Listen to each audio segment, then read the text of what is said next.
Hello? Alright. I can hear me. And well, you can't hear the game anymore because I tapped out. But how nice. I got like a message, a notification on Twitch as soon as I went live, and it's like, who's messaging me? It's Twitch. Twitch was messaging me. Thank you. You couldn't have waited. Anyway, we're back. We're gonna see if we can finish this game today.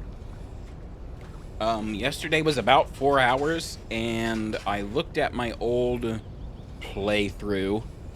Granted, that is a version of the game that I had memorized. It took 6 hours? Yeah, I had like 2 parts, 3 hours each. Took about 6 hours. This is 4 hours so far. I think we're at the same place, so maybe 4 more hours? We'll see. Yeah.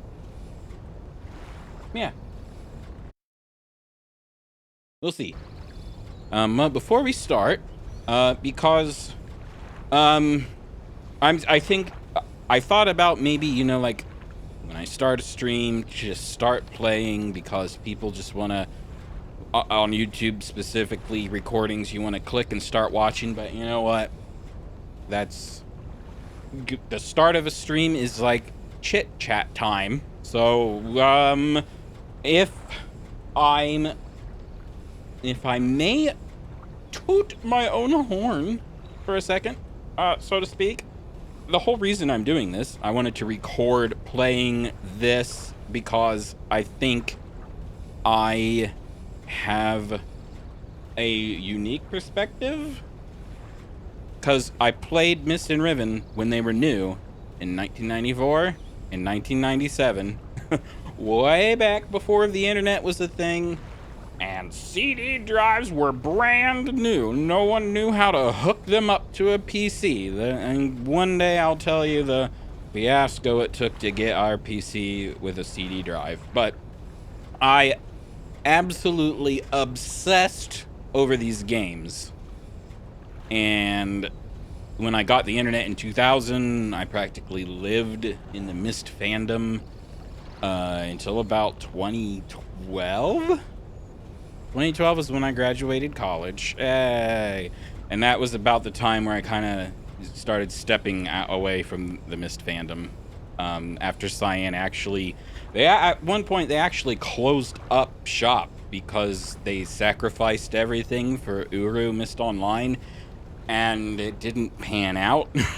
So they had to, they did not obviously go away permanently, but they did shut down after that. Anyway, I've memorized practically every detail of the original game. So when I play them now, it's kind of more like a comfort game, I guess, where I just want to zone out and immerse myself in something super familiar. So I wanted to, when this came out, the reason I didn't play it right away is because I wanted to get my stream equipment back up and running because I wanted to record my first impressions. Because I think any change to this game on any level is going to be like such a big change, and I thought it would be a big change to me anyway. So I thought it'd be interesting to just record it. So if anything, I'll rewatch it in 20 years again and be like, I remember those days. Yeah.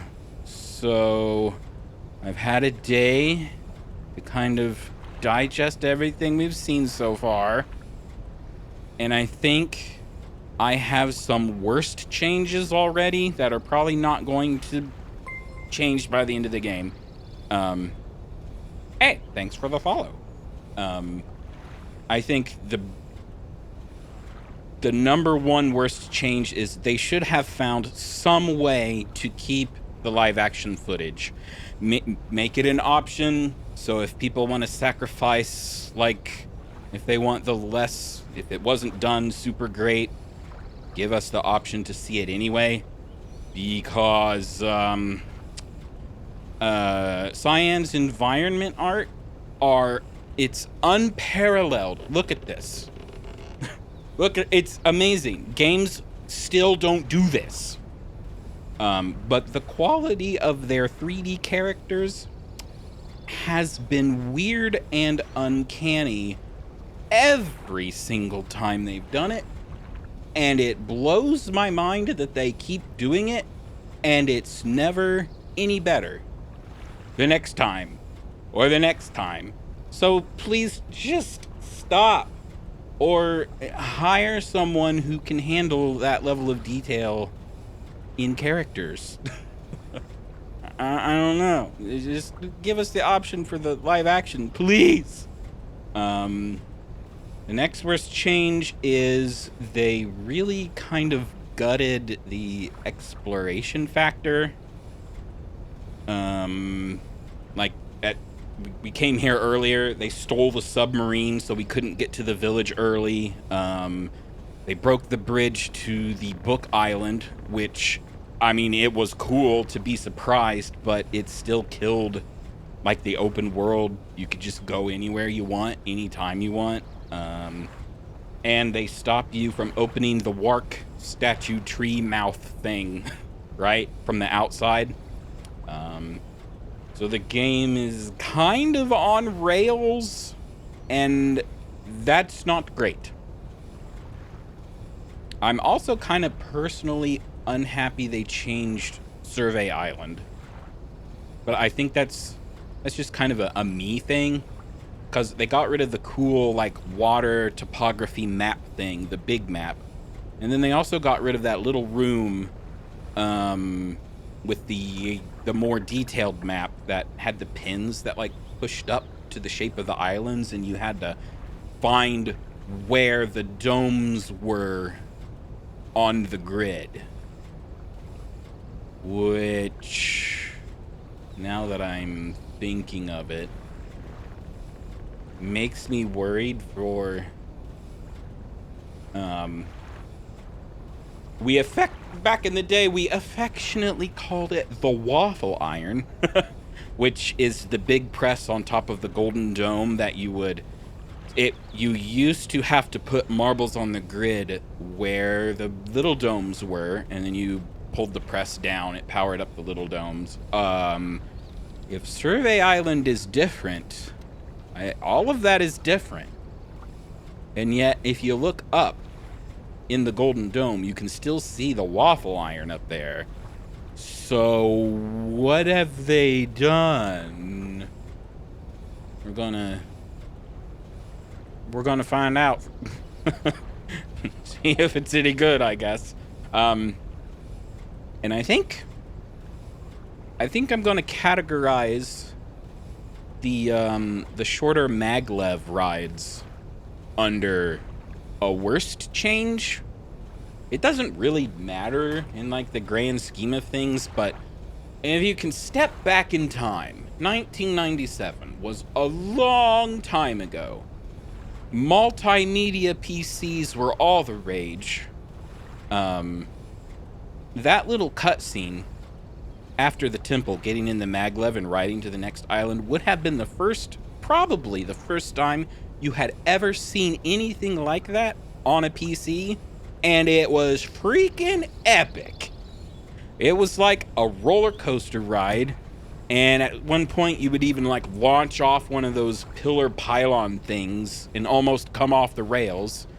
And after that, you were like, after that carnival ride, you come into the little dock, and then the door opens, and you're sitting there going, what the heck what did I just see? And then it's like, bloop, insert disc 2.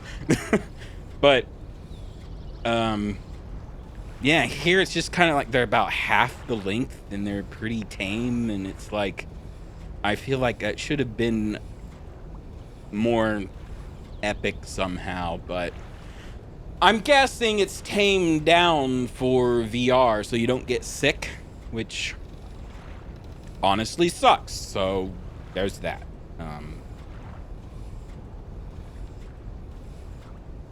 Let's see. I have notes here that I need to jog my memory. Yeah, the Atris intro. So these are kind of changes that are like, I noticed them, and they're just kind of like, whatever. The Atris intro changed. Like, the whole reason in the old game that you are the one going to Riven instead of him is because he's still there writing in the Riven book to keep it from degrading while you're there. Like, it's that far gone, he has to keep working so it doesn't fall apart. They cut out the line where he's like, there's a great deal of history you should know, but I'm afraid I must continue my writing. And he sounds exhausted, and he gives you the journal, and he's like, you need to read this because I don't have time to tell you. But in this game, it's like, basically, he's like the happiest Atris we've ever seen. And then we watch him just leave after telling us, here, go to Riven, and for some reason, he locks the book in like a snapper box kind of trap thing. I'm assuming it's just so there's like a reason you can't follow him, but why the crap would he lock the mist book away from you? Because you saved literally, you saved his life and everything in Mist. He like owes you everything, and then he's like, nah, I'm just bye, see ya. it's just kind of just a weird change right off the bat. It doesn't really change how the game works, but Mist and Riven were always kind of big on making things feel like things made sense, even though it didn't really matter. So, I don't know. It's just kind of a weird deal in the vibes department, I guess. Oh, and then they didn't bother changing the journal. Like, the journal still talks about he has to keep writing, keep the world together. So it's like they just, I don't know, that they just didn't pay attention or something, which is sad because 1997 Cyan was like super ultra detail oriented. That was like the big reason why I liked Mist and Riven more than any other adventure game, because it was like everything just...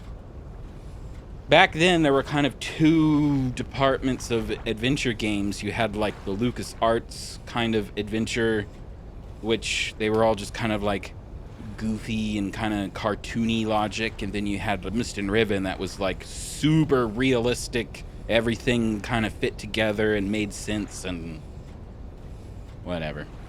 Oh well. The other kind of big shift is this this thing. Yeah, that Mist and Riven don't have inventory. That was another big thing that kind of set them apart from other adventure titles. You didn't have items. You just, all you needed were your eyeballs and your memory, or notes, as the case may be.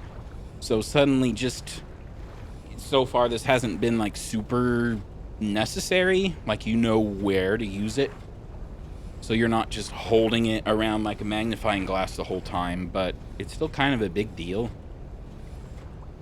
It's just weird. It's different for a Mist game.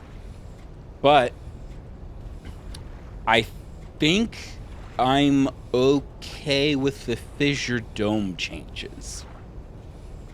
In the 1997 version, the fire marble domes were like steam-powered energy sources to power the broken books that were inside them. So in this game, the book is on display in the middle of the big dome. That book, there were 5 copies of that book, and each one was in the little domes. You had to power up the big dome to power up the little domes to make the books work. And I liked that system, but I also like this one. It's fine. So to make the little domes like a containment for fissure breaches is a nice way to kind of describe how the age is breaking down, because we never really had a description as to what it looks like for an age to like destabilize. The journals were all talking about, oh, the world's gonna end, it's gonna fall apart, and we just kind of had a head canon, like it's just an apocalypse, you know, volcanoes and earthquakes. And now that I think of it, the old Riven would talk about how the land was breaking up into the islands. Like, it was not originally 5 islands. It was a mainland that is breaking into 5 islands, and at this point, obviously has, because the world's ending. Yeah.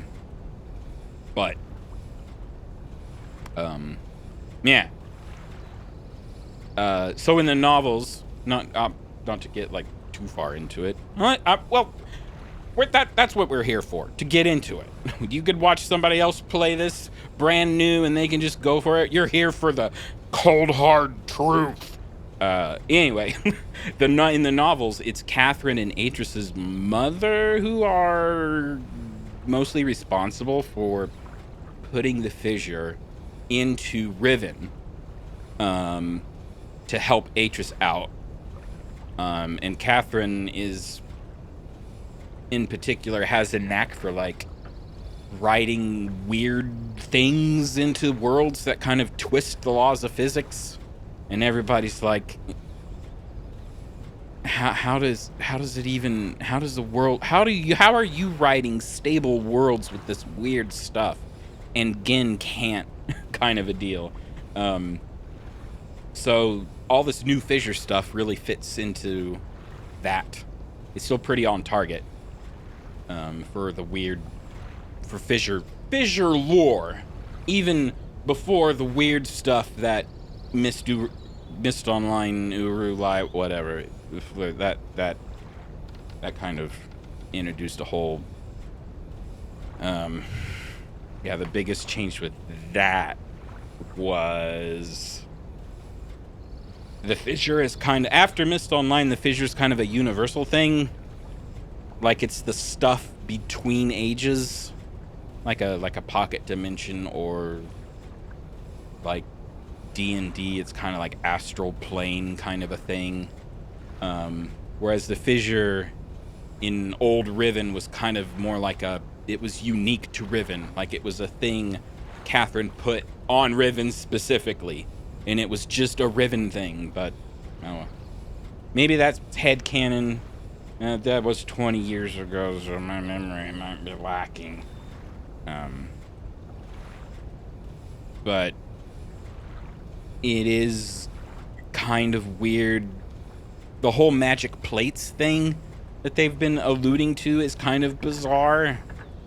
Because Gen's supposed to be like this super pretentious ultra science type with a god complex.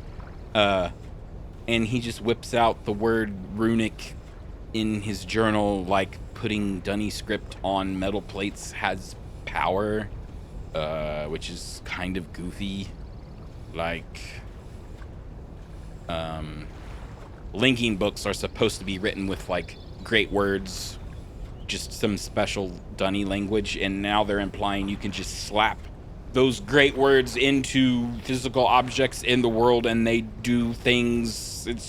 That's kind of weird. That's kind of Mist Online, Uru kind of stuff that I didn't really like, and it's kind of weird that it's here, but it's like, it's okay to not make things magic. The Fissure's supposed to be safe, perfectly safe. So it's okay to just say it's sealed up by just cover it up. It's fine, because it's not dangerous. It's not eating the world. Anyway, I don't know. So, we'll see what else has changed. So far, it's fine. It's fine. Some are great. Some are less great. So yeah.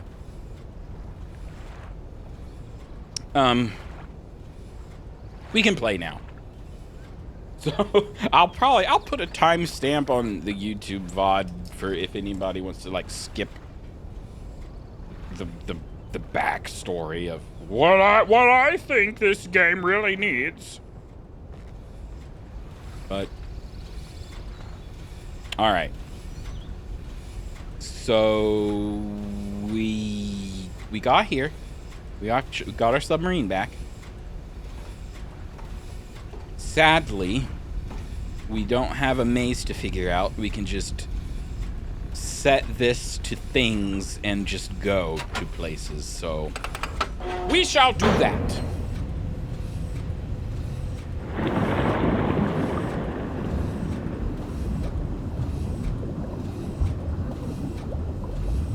And see what happens.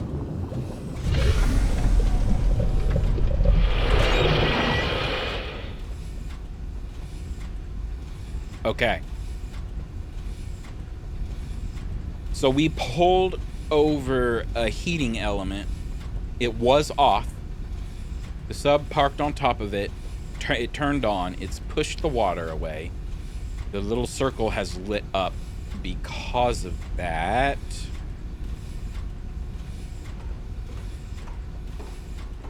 Now I'm remembering there used to be...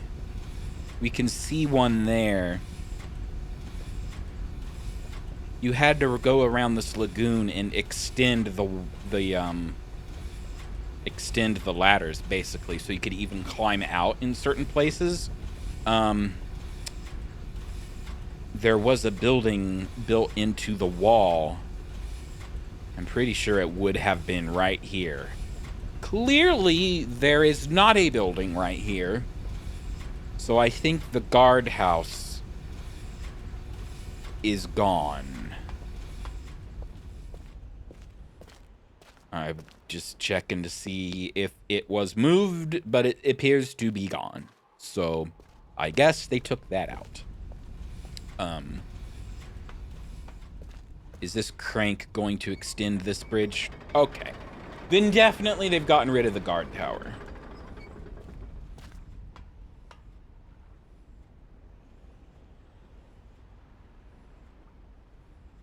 He's still watching.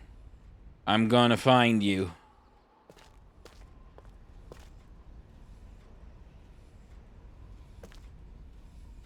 Interesting.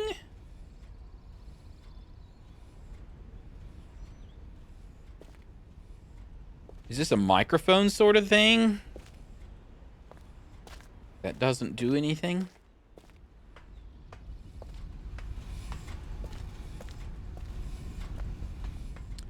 Does this let us access the village?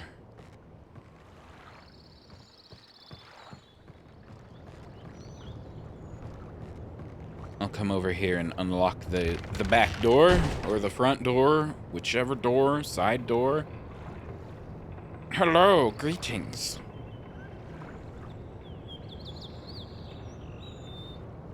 I'm back. We're going to see if we can finish this game today.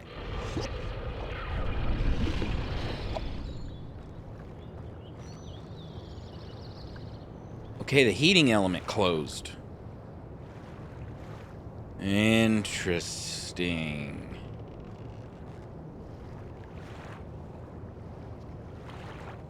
Trying to think if that's going to cause us problems. Probably not, right? We should be able to always get to... There's no reason for it to stay there.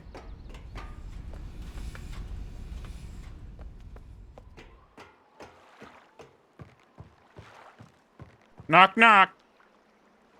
Nope. Can't knock. So in the old game, you could not... Never mind. That's the schoolhouse, I would imagine. In the old game, you could not just walk to the schoolhouse. Excuse me, this is a ladder I can climb. But it's not letting me. Oh. I found it. I honestly, so I'm surfacing memories of old.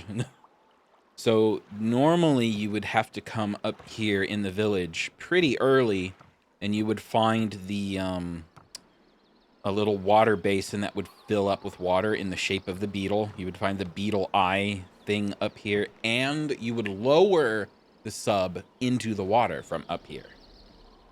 But that's all changed, so if anybody has played old Riven, you know what I'm looking for. Clicking on these doors.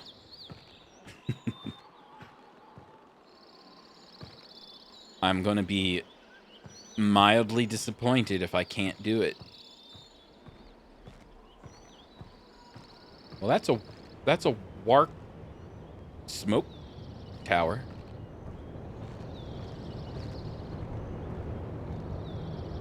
That I can shove my face into. Yep, I would have definitely done that.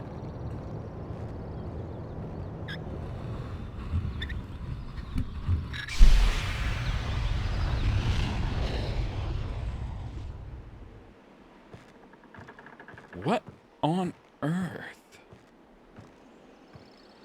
Interesting.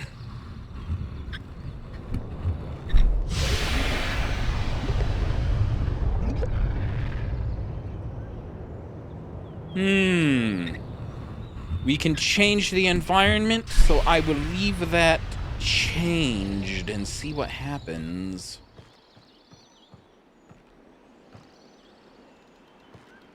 I'm trying to frickin' knock on one of these doors.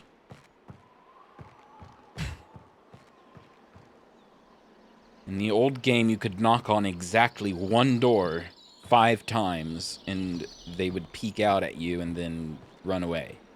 But it is not the same door. I will find the door.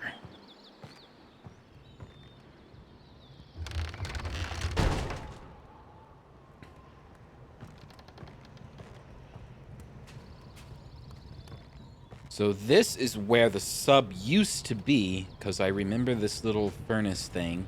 It was in the same spot. We can go down the stairs to the schoolhouse. We can also go this way.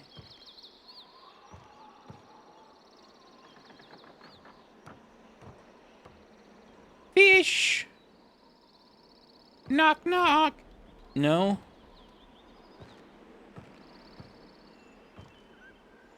Oh! There's some more of the glow. Oh! We found it.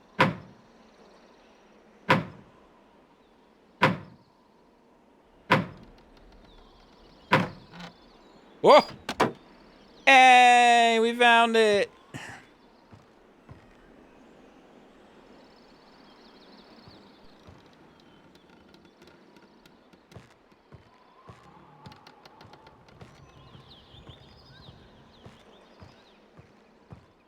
You know, I'm just now realizing this is the fish. This is the fish. As in the fish. Oh, my air conditioner has been on in the background, causing noise. My apologies.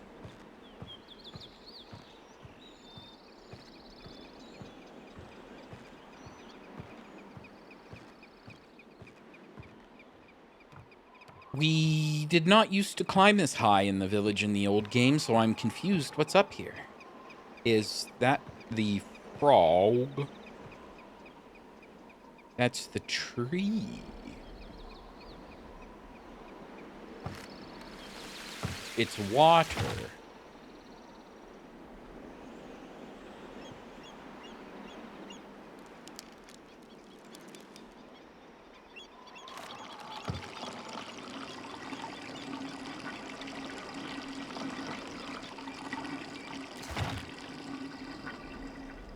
Where does that go? Are we watering the tree? Interesting.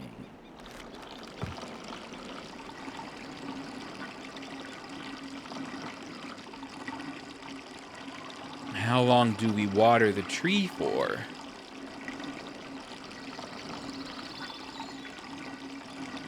The tree, by the way, is new.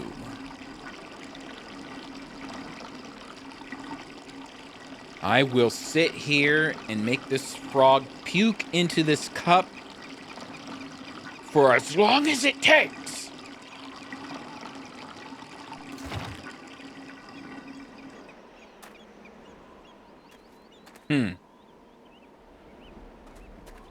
So there's definitely more flowers on the tree now, but I don't know what that even means.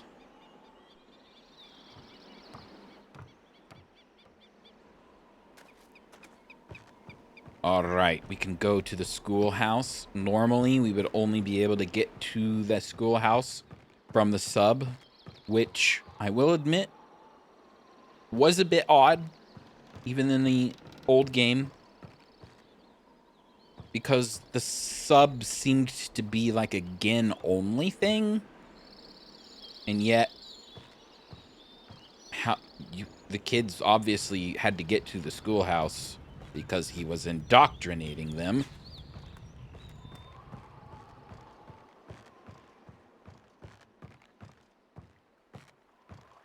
Voila.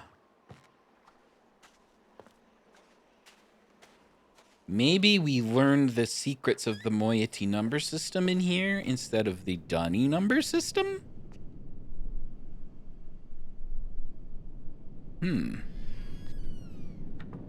This is new.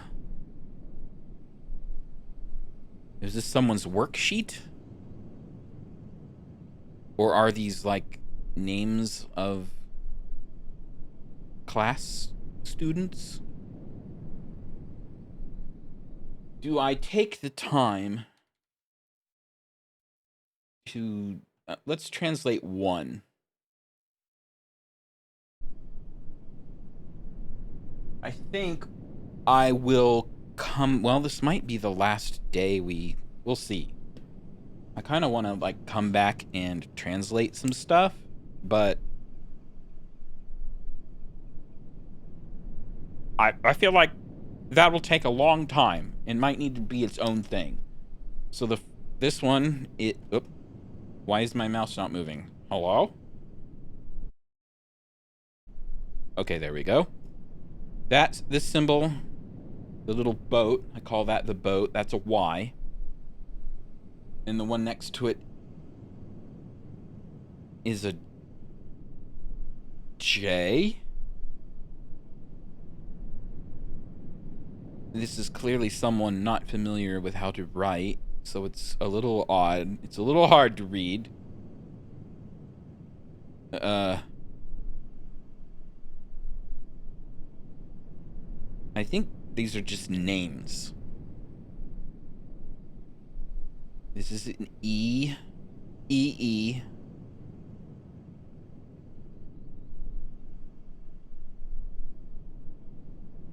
It looks like they've been corrected. Like, no, this is how you actually write it. It might not be new. I don't remember.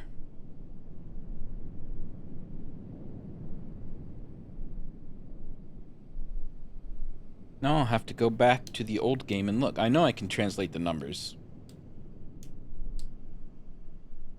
The first one is a 17 in the 25's place. That's a big number. And then a 4. I know that's the 4. So 17 times 25 plus 4. Which I am bad at math, even though I'm a programmer. So if you'll excuse me while I get the calculator out. 17 times 25 plus 4 is 429.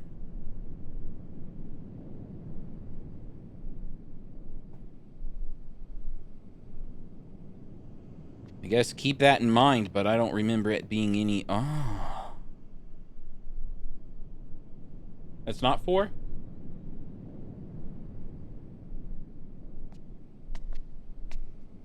Well, the second number's 4. Oh, you're right. It's not 4. It's sideways. I knew that. I knew that.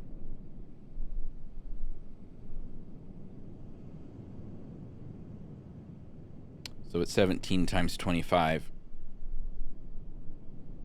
plus 20. Yeah. 445.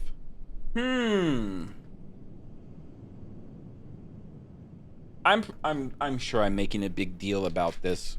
Numbers that big weren't really a you didn't have to know that. It was kind of nice to know how to read 233 just because that's on his book, age 233, but this is the important one. I know what these numbers are, and these are clearly the key to the totems. This we do need to translate. Ahem. I'll write down the squares first. I took a screenshot, but I'm going to write down the squares so I have it.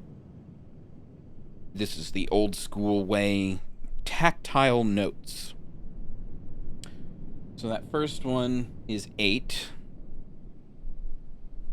The second one is 1. The third one is 2 on its side, right? So it's 10? Yes, 10. The second one is 5. And that one is 6. Some of them I still remember. Alright, so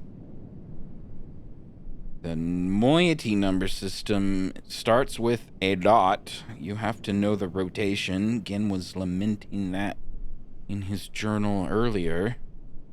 So I'm going to simplify this 2 arrows down. Wait, these arrows are pointing in. I already screwed it up.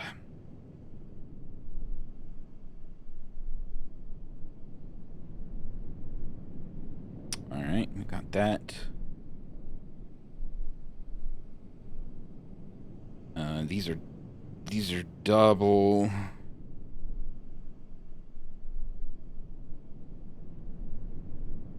This is 1 each. 1 from the corner, 1 from below. And these are both from the sides.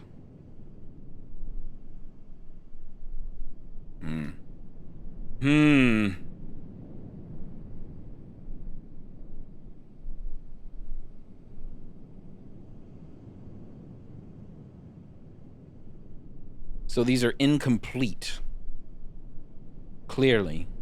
Because it's only given us an 8, 1, 10, 5, 6. And we are... Oh, I messed up the 5. I'm glad I double checked. Woo! No, wait, I missed one. Wow, I am not with it today. This is not a good sign. We were so on point yesterday.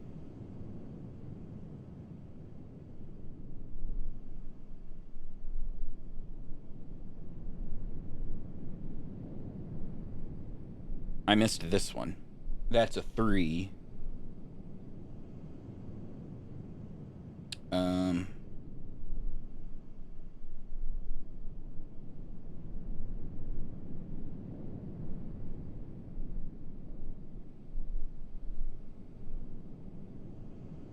Okay.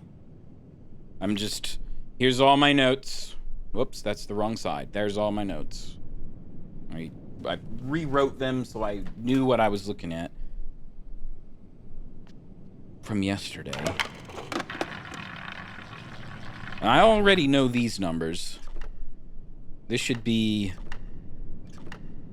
8.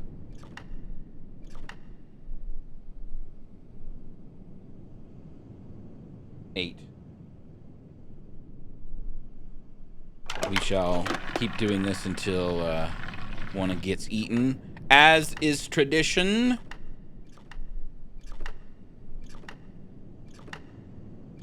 I'm pretty sure the original only went from 1 to 5. Maybe not.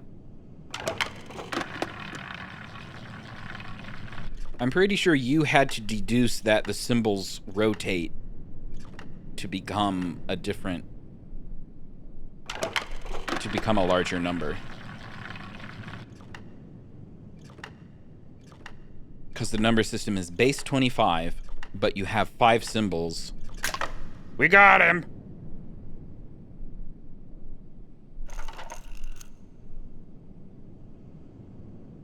And then we've got the letter cards.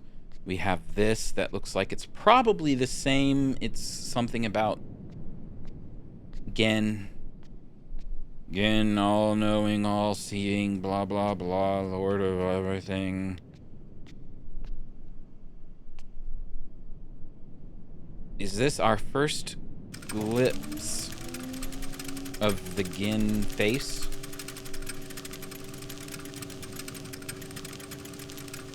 Terekoi Danni, Kibayem Revat, Arroyem Betik Tavom, Gabodona Gayem.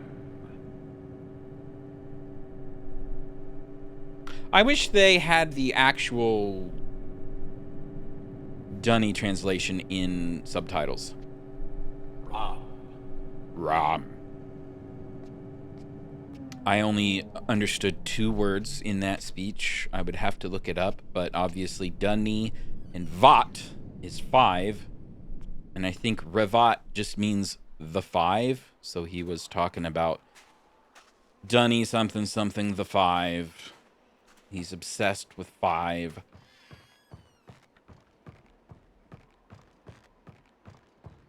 Okay. We might... I think we got everything we needed out of that, right? I didn't see anything... I didn't look too hard, which might have been a mistake. But knowing how Mist works... We have this. We're gonna have to just extrapolate the entire moiety number system off of this one screenshot. So I'm assuming we've seen everything there is to see in this schoolroom. There wasn't much else to see. Let's check out the gallows.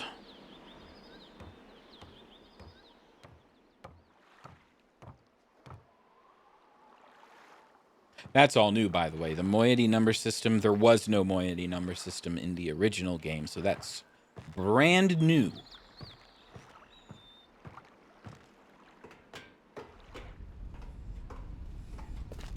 In fact, it's kind of a lore thing that they changed with even just doing that little thing. Because Gin's trying to squash moiety stuff. He's trying to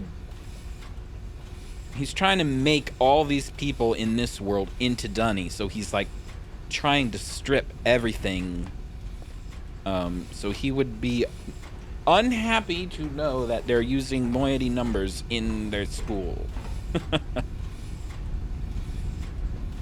But luckily for us, someone was breaking the rules.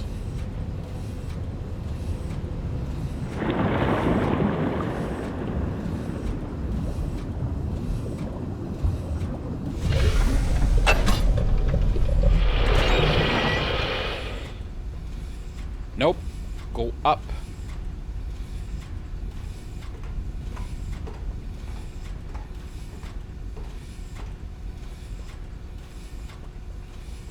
Oh.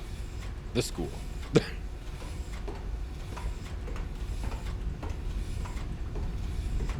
I should have known that, but, yeah. So this will be the gallows. So yeah, it used to be you had to go to the guardhouse first, figure out which way to flip the levers to extend all the walkways, and then find your way through the maze into here, which at one point involves you turning the sub around and going backwards. But you don't have to anymore. They still give you the turnaround slider for some reason, but you don't have to use it. So, yeah.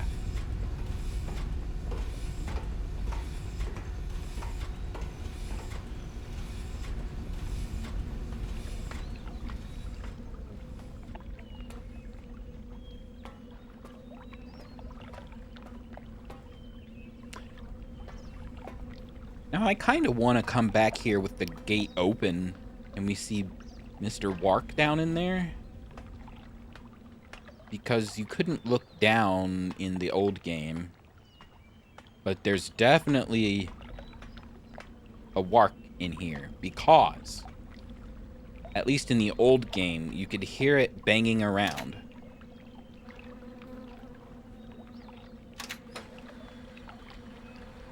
So what was the middle button?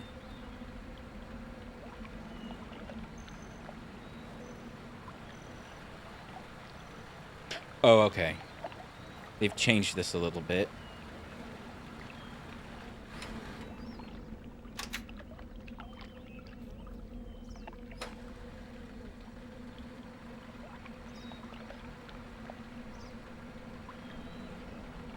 So you could stand on it in VR, no doubt. I'm confused why there's 3 buttons.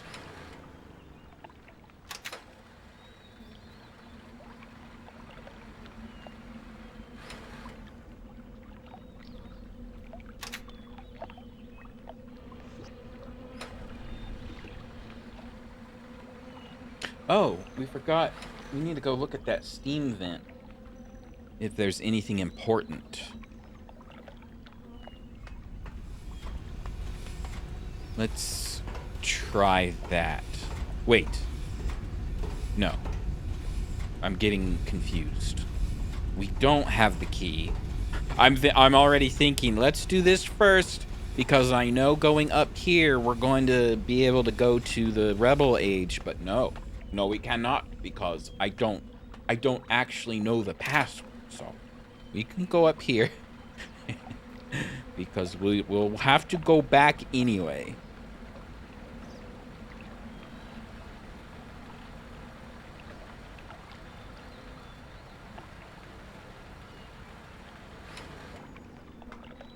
Beep. Okay.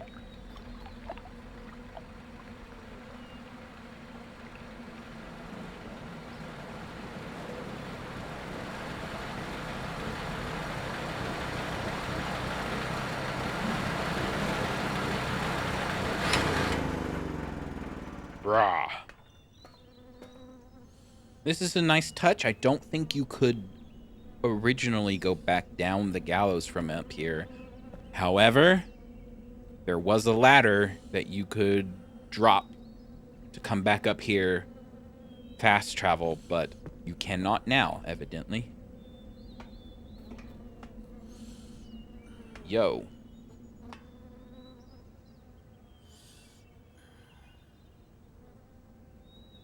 I can hear you breathing.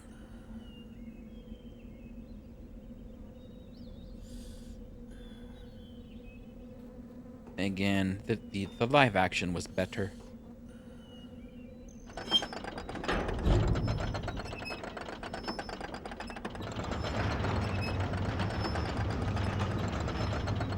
Is it 5 rotations? Nope. That's a missed opportunity.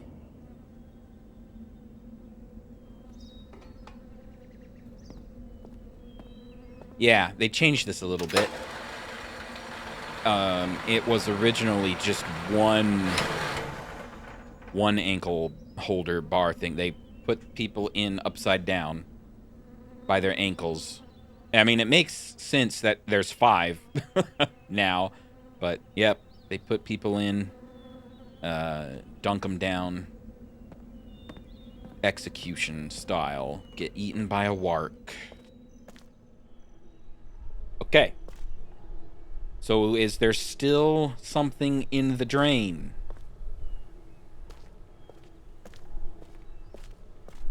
I cannot click the drain.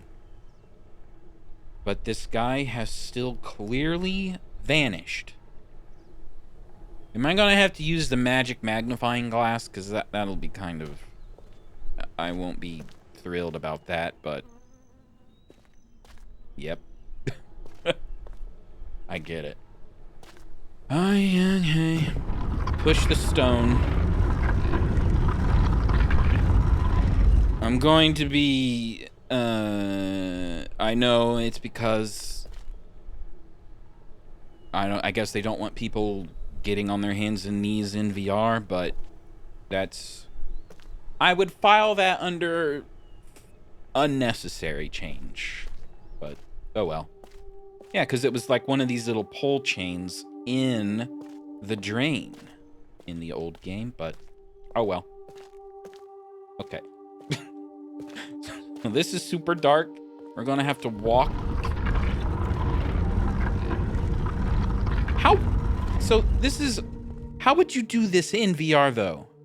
All these, like, weird changes you do in VR. Oh, the lens. No! No!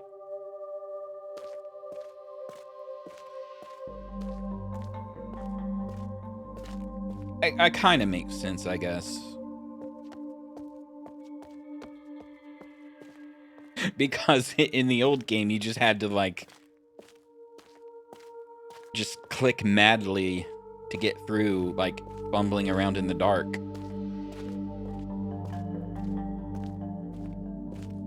Oh well. I'm not gonna complain.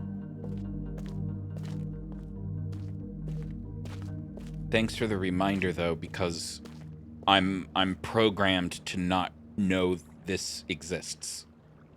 So do remind me, because I just won't remember.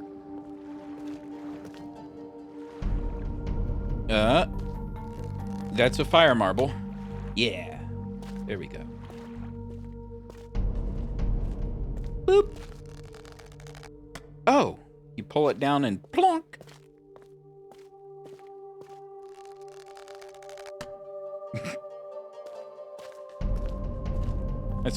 That's funny. It kind of makes me wonder, though, at what point did they, like, canonize that you activate a fire marble by knocking it against something? I always just kind of assumed you just walk up and kind of just, you touch it, and it turns on.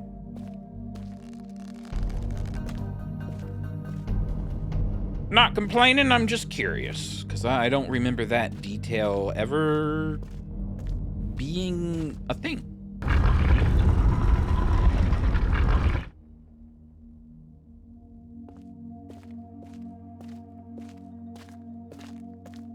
And then this will have been a room full of, like, animal totems, animal shapes inscribed on, like, gravestone kind of things, all in a circle, and you had to activate the 5 animals in a certain order.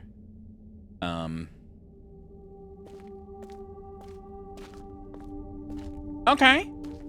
It's still that.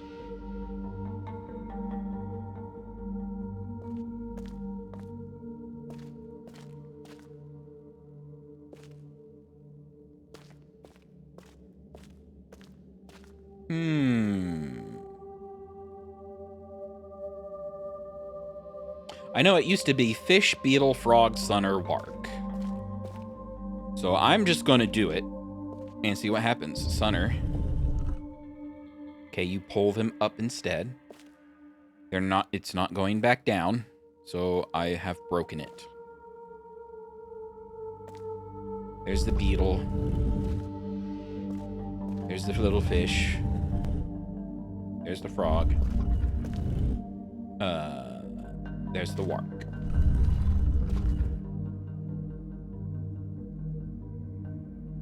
Fish, beetle, frog, sunner, wark.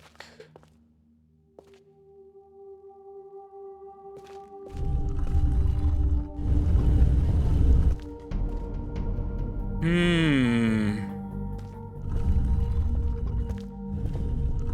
if I...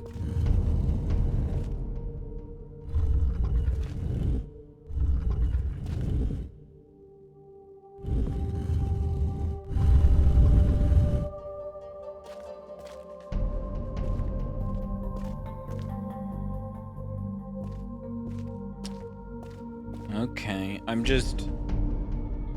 There's nothing for me to vocalize at the moment. I'm just absorbing. So it's the same puzzle. There is either a different combination or an order. And I don't think the original game cared about order. Which is why I don't... I just always did it. Fish, beetle, frog, sunner, warp. It did matter.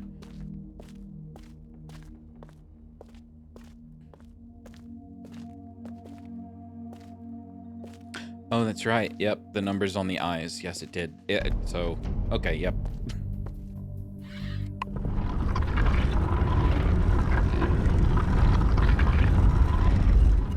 And Wark is always 5. So yeah, I've memorized it so long ago, I don't even remember why I've memorized it in that order.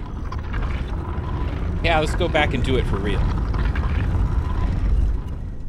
I'm just curious. I imagine it's not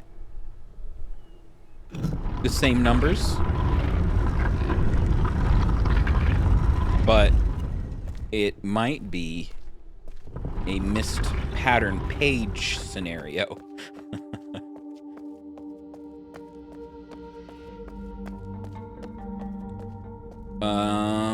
This guy.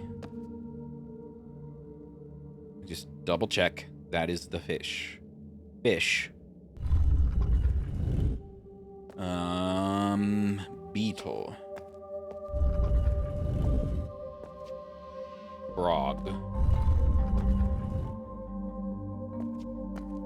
Sunner. Warp. Okay. It is not the original order, unless I have misremembered the original order.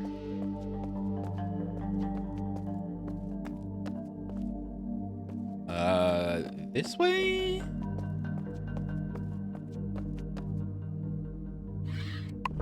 I'm actually hoping it's randomized. It could very well be randomized because it's based on rotation now, right? And you have to line up the marks, so it could be random.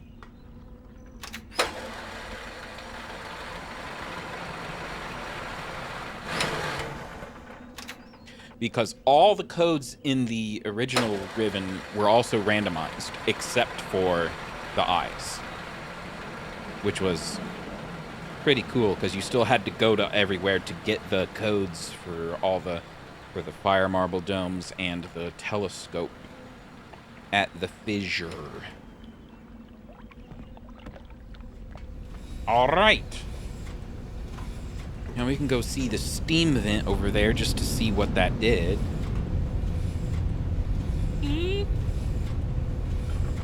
Yoink.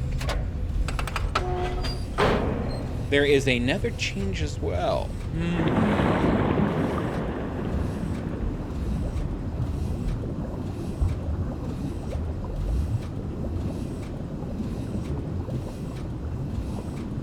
Fish!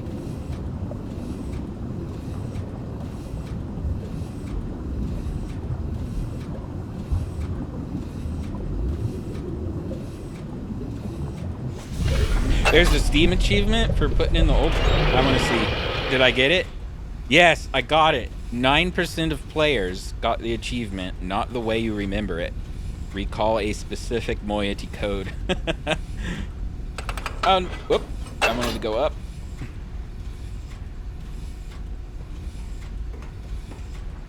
I only just realized that there were achievements when I came to turn the game on again today, because it was like, you got 12 achievements just walking around.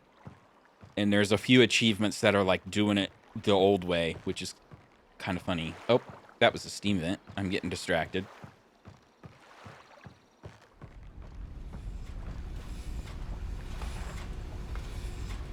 There's a door.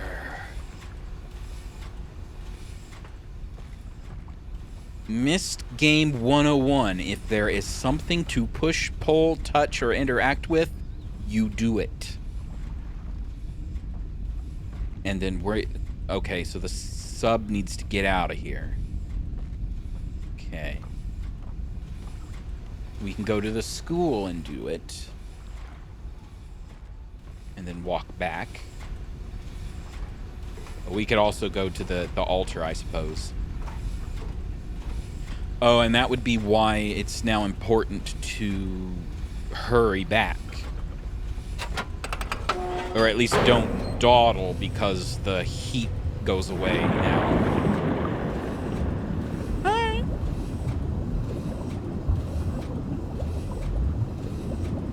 Uh-oh.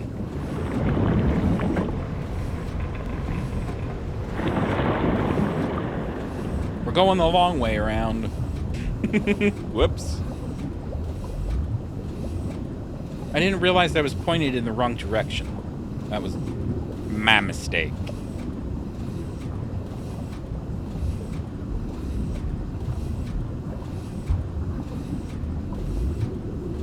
Yep.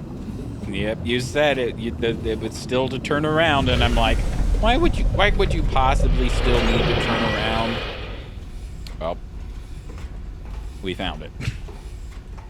I think I'm at... Okay, it's the... That was the Wark Gallow closing up.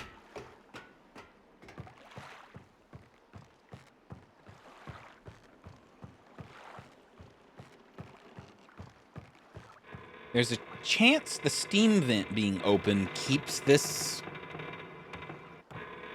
bubble open?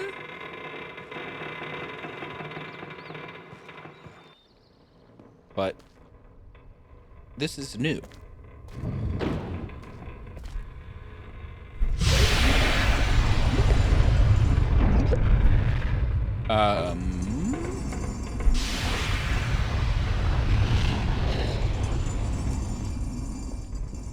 Odd. I don't know if that's a glitch, because the heater's on out there technically, but the water has closed. Oh well. Oh, okay then. Well, it's... Is this the fabled 6th totem? Oh! That's a new guy. It's the leaf dude.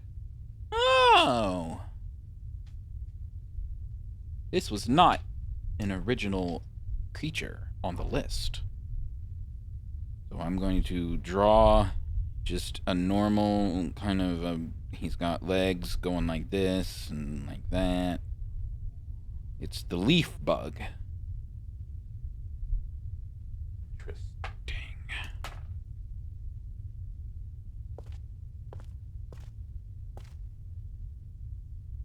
And then we need to rotate this doodad. And now we understand what these numbers are.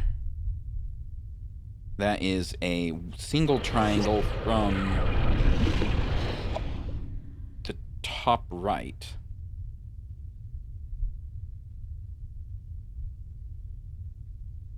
Which is 1. At least according to our chart. I think we lucked out just randomly. This is the first one.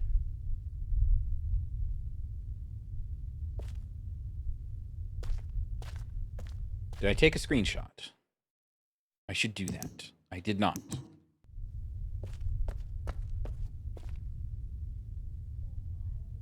Bonk.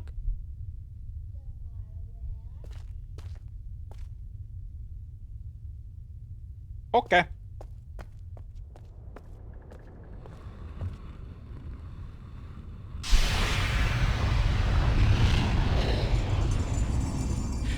I'm going back in here because for some reason, these altars have, like, a light source shining down.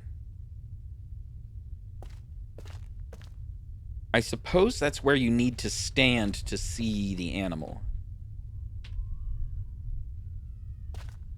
Because even the one in the Catherine's Island has a sunbeam hole lens thing in the roots.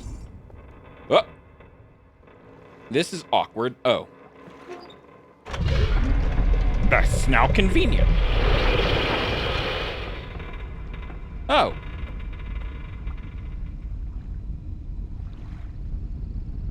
I'm slowly retraining myself. I saw the moiety dagger and I'm like, I bet there's something. Okay. There was. We didn't need it. But it was there. Okay.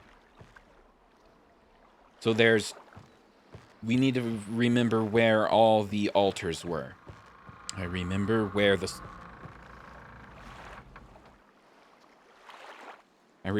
Sunner one is.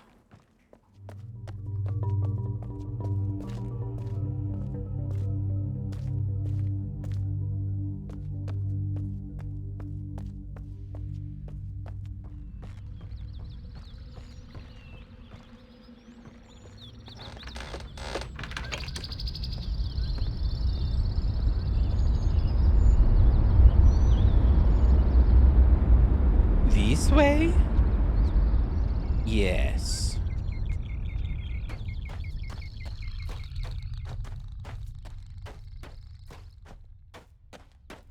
I'm getting some hitching, but it's not too bad. Okay, this is the one that was missing. Where's the sunbeam? Okay, this is the Sunner. Da.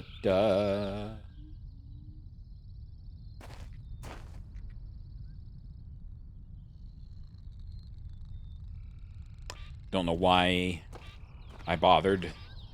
They all have the mark on the top, don't they? But we do have a picture. I did take a picture of the eye in. This is the Sunner eye. It's not even an eye at this point, is it? I'm calling it an eye for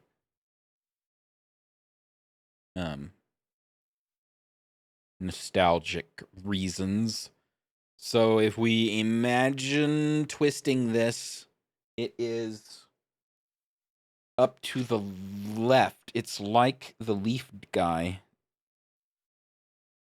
but instead of the triangle on the right, it's a triangle to the upper left. Or triangle, whatever that shape may be. We do not have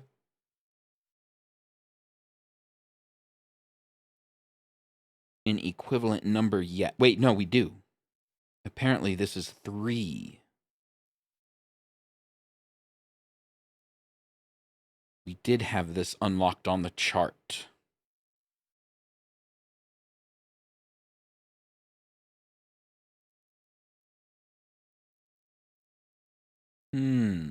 So is it just depth that they give you, like, numbers above 5?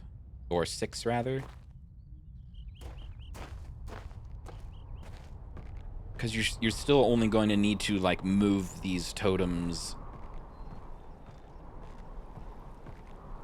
6. You only need to move 6 of them, but they give you, like, number 10. They go all the way up to 10 on the chart. So there is a reason? Okay. I mean, yes. So the reason we had to learn above 10 in the old game is there was a big slider bar on the little domes that you had to set numbers for. And those went up to 25. But that's not here anymore, so There's a no reason that we have not encountered yet. Here's this totem. Is this... Who is this? Oh, is this the one where we saw the shape from the beach? When we picked up the lens, there was the fish symbol on the cliff. Oh. Okay. I mean, I get what you're going for, but... You mean to tell me that the moths are just... They just happen to chill out in the shape of a frog? Okay. Okay. Frog.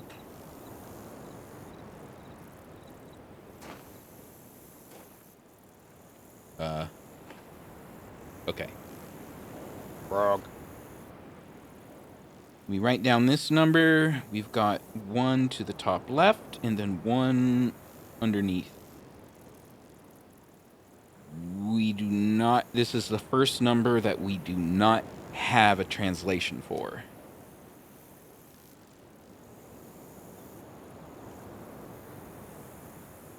But it can only be 4, 5, 2, or 6. Process of elimination.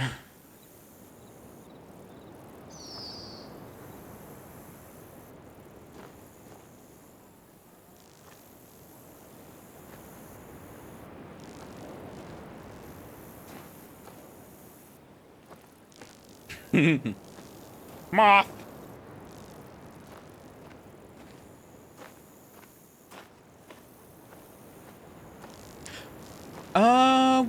How did we get... Oh! It's... Okay. Gin is fast acting on sealing up that little breach. Okay, then.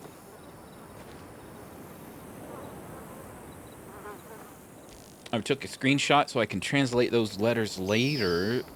I was gonna ask, how do we get to the tree? I forget how we got to the tree that we watered to bloom.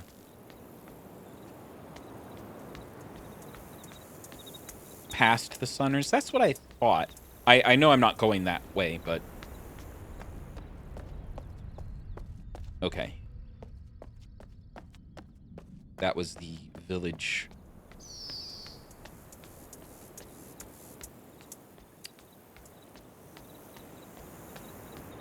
This way.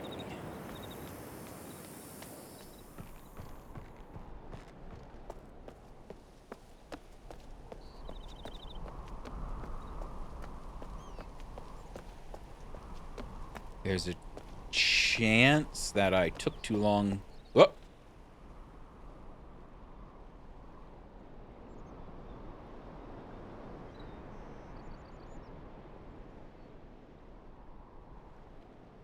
I want to get close enough to see if they make their noise. If you scare them too fast, they just kind of look at you and snort and then swim away and not make their noise.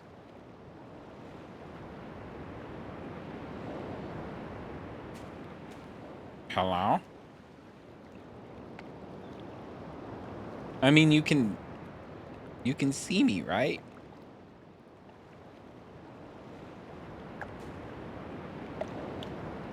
Make your noise.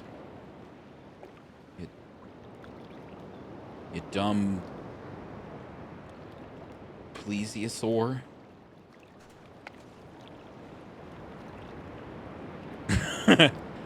They do move in herds. Make your noise.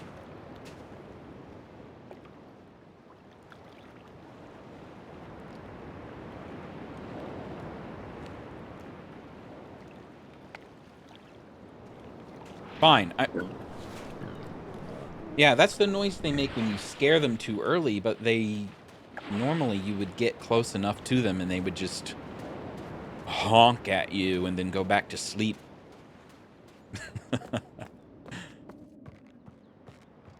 Ah, see, I kind of suspected I was taking too long. This is... Oh. That's the animal. That's going to reveal the animal, isn't it? Yes.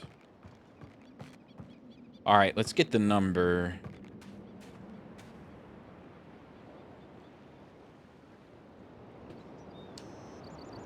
I'm just going to call this the tree right now.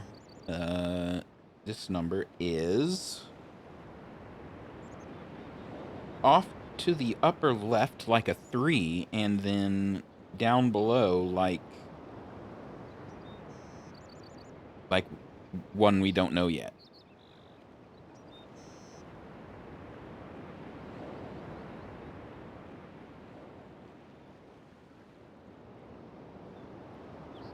So far we have only seen a triangle in this position, and this position.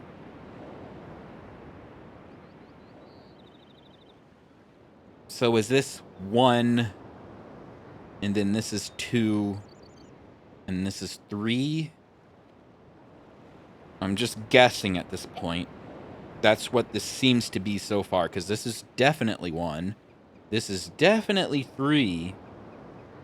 And then you start combining them into... This is a 2 and a 3, but it's not 6, because 6 is 1 here and 1 here. Okay. I don't know yet.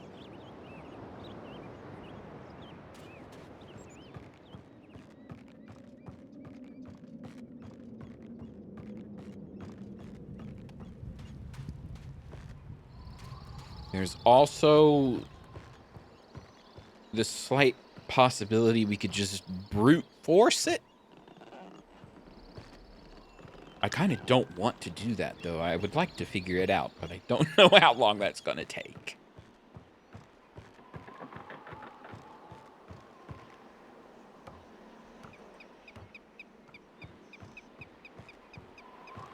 Water the tree.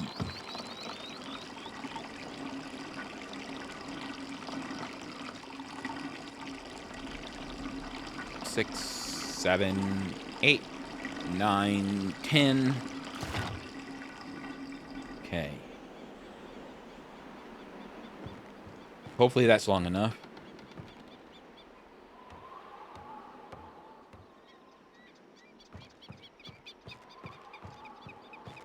I'm kind of holding off on figuring it out, like, right now, because I think if I had more pieces, it would be faster later to figure it out.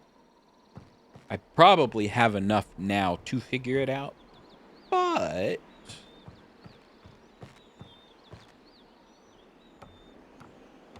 efficiency. Am I going the wrong way? I'm already lost. I need to go that way.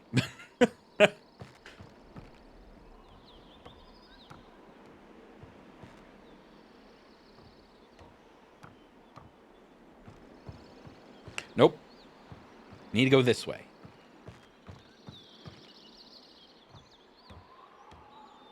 Turns out you don't need a submarine maze. You just need a village maze.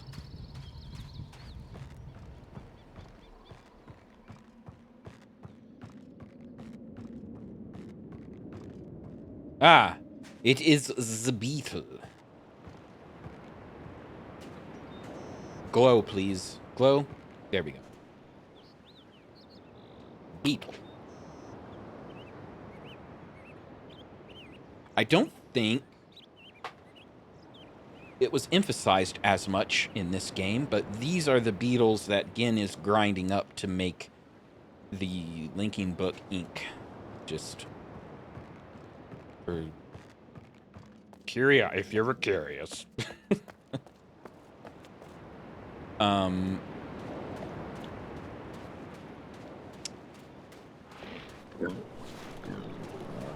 Honk. So over here was the fish, which is weird because it's incomplete here. So I feel like the prison island is the fish, and you'll be looking, like, out across the water.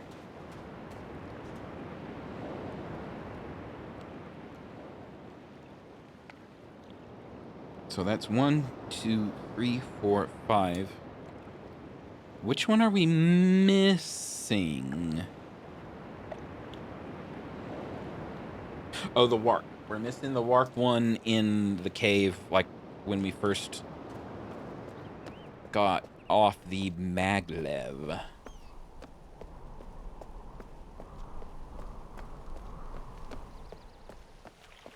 Warp.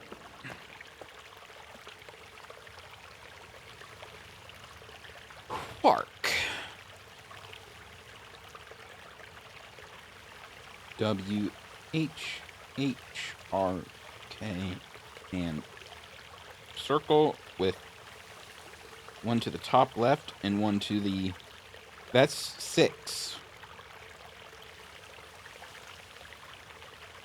So we have 1, 3, and 6 for sure, and we probably have to figure out 2, 4, and 5. Nope. 5 is already on our list, so we'll have to figure out 4. Because we have a and 2. Yeah, and I think once we know what 1 and 2 are, then we can reverse engineer the chart to figure out the numbers faux show. 1, 2, 3, 4. Okay, the one we're missing is the prison.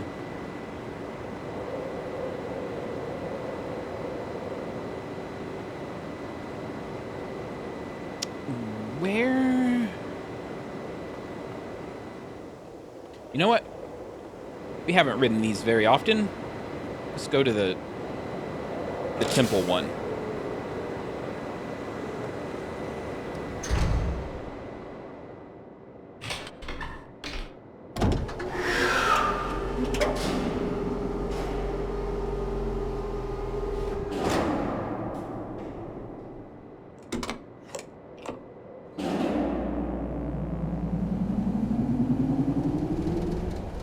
Woo!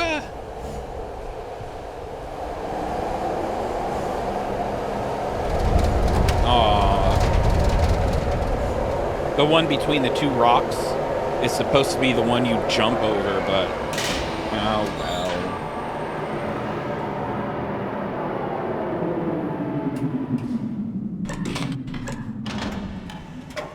They definitely should have done the jump. Yes. I think that's the one I'm most disappointed about, but I know impacts the game the least, so it's not a gameplay change, but it's still a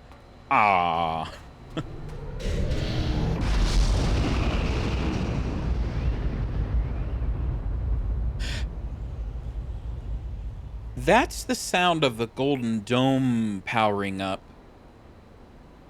from the old game so that you could use Gin's book.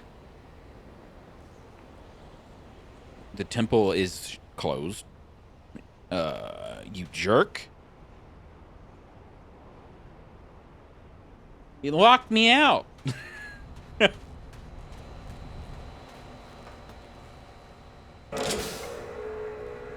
All right, that's kind of hilarious, actually. All right, we'll go to the other dome then. And will it open it? See, it used. Yeah, I'm picking up what you're putting down. Only because I also remember you could walk into the temple after a while and Gin is actually projecting from the hologram and you run to the chair and he's already gone. Open? Oh! Aha!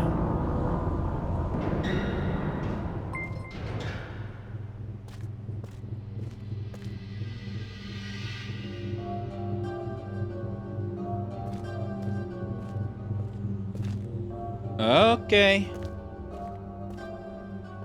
So, I think out of all the changes, I approve of this one the most. Because you could book it down here and it felt like you should be able to catch him, like, leaving. So since they moved it, like, so far away, now it's easier to be like, yeah, you don't get there in time. So I do approve of the gates. The gates moved.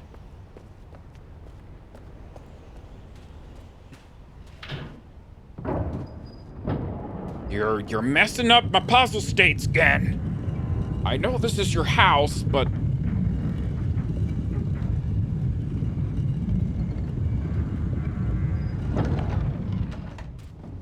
oh, while that's spinning, we never checked what changes when you power up the down here. Yeah. So what can we do exactly? This thing, oh my gosh. This is definitely different. And we've got a big honkin' combination lock.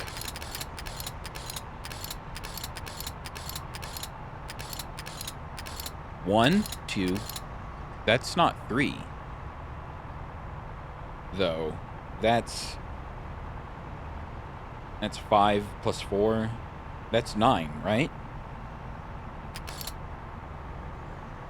8, 7, 6, 5, 4. Oh, it's counting down.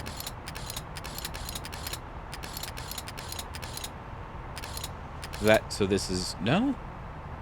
This is 10, right? 10, 9, 8, 7, 6. Okay. I figured it out, guys. I figured it out. Oh, there's a button up there. Okay, that makes even more sense. I just saw this row of buttons here. I just completely ignored that. Okay. Okay. Got it.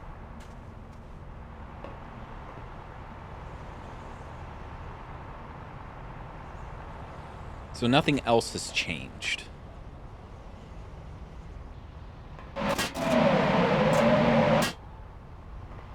Okay. I was just curious. Completely forgot to check on this when we first opened the steam valve.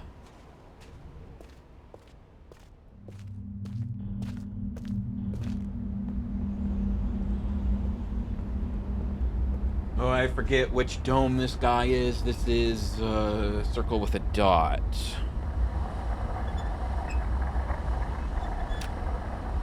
Missed it.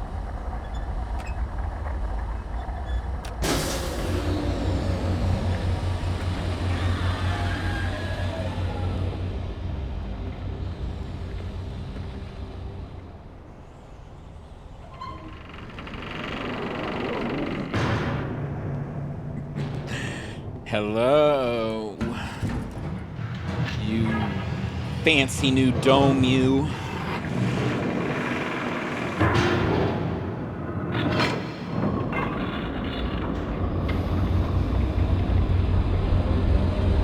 Now that I think of it, they kind of hand-waved the amount of stuff that was fit inside one of these domes to power up a book. So it kind of makes sense for VR also that they've changed. Because I don't think the domes would either have to be a lot bigger or, yeah, there would have just, I don't think the old game would have it just fit in the 3D space. What used to be in there.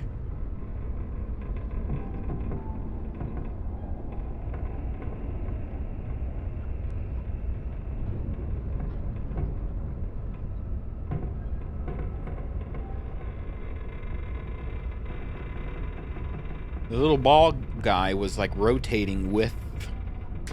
I don't know if that's significant, but it happened. The prison is the vertical eye.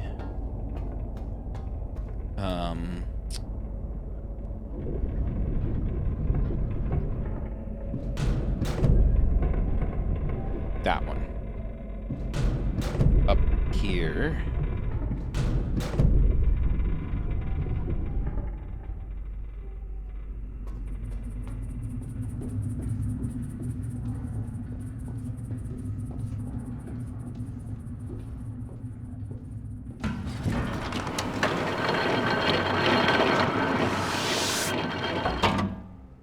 So what I'm curious about, you can just very barely see that the dome is spinning outside the glass here.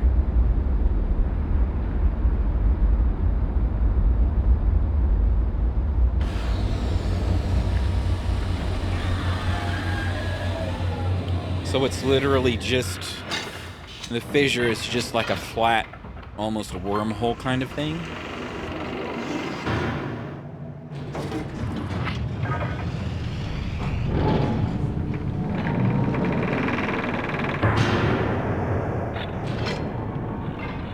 So but the dome isn't like flipping you upside down or doing anything weird. It's just closing over the top of you and then opening so you can walk down inside.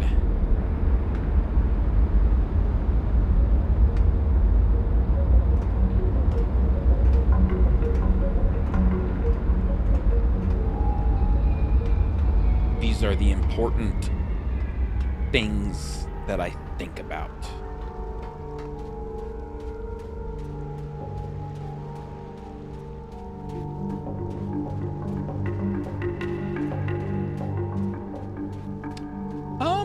All right. So, I'm assuming this is the fish, and if we stand in the light, it's going to show us where to look. Oh, we have to look through this.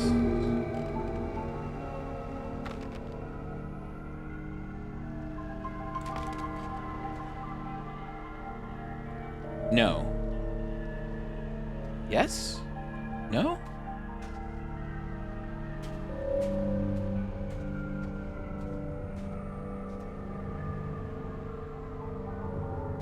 I mean, by process of elimination, this is the fish totem, but I'm just... How do we see it?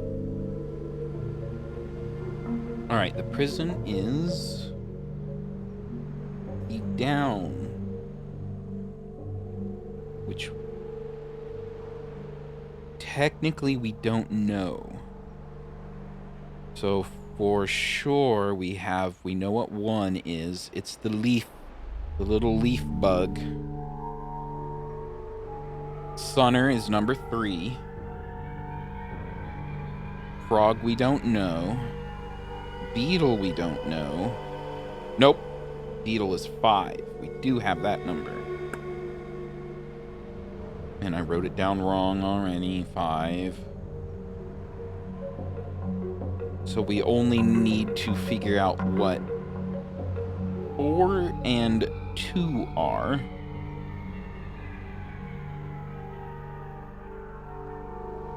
Huh. I'm assuming this is 2 because this is the next most simple one. And also we know 3 is the one here.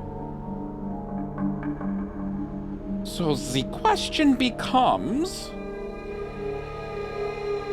where does the symbol sit to become 4? I can't show you. It's gonna be super hard to like explain, and it's probably not even in focus. But I don't have like something to show and draw like fancy streams do.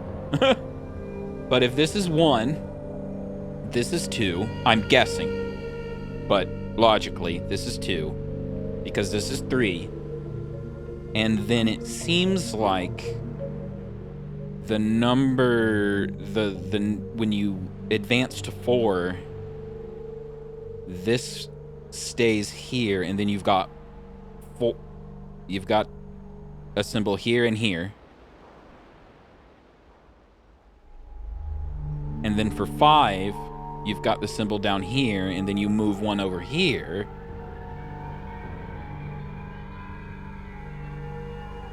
And then for 6, this one rotates to live here for a while. And then you've got the little triangle here for 6. So then 6 becomes both at the top. And then 7 will be a symbol here and a symbol here because you're rotating one around. And then at what point does it start doubling up? That's the... So I think I've at least figured out up to 6. 1, 2, 3. This is 4.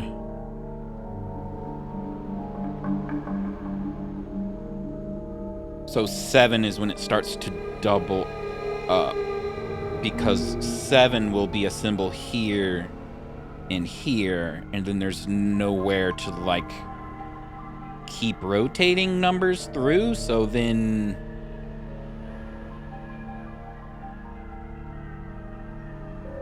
okay, we know 8 is double down.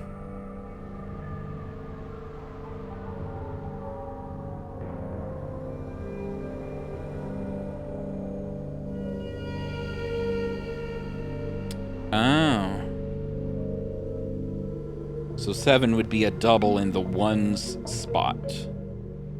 And then 8 is a double in the 8th spot. 9 is a double in this spot. It's very... I feel like...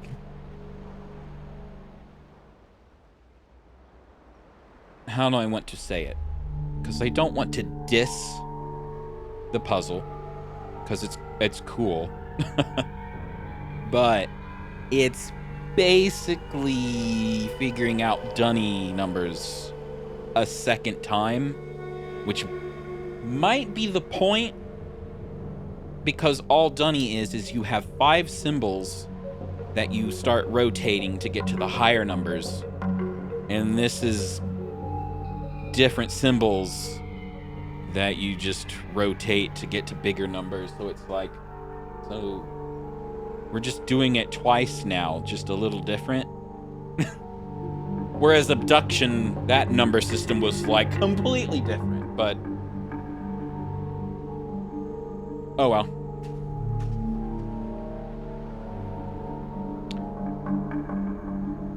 So I think we have everything I need to finish the puzzle, but I'm just curious where we see the fish. Like, where do we have to stand to see the fish?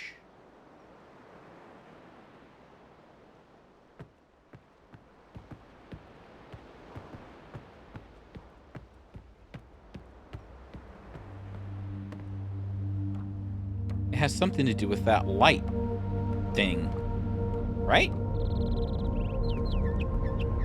Oh, that's pretty cool.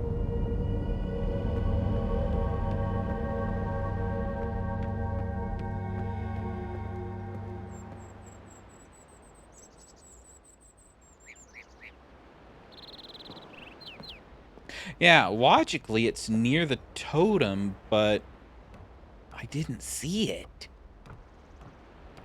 They have all been near the totem before. So we've got the little lens in the roof. And I flipped that log to make it sparkle over there.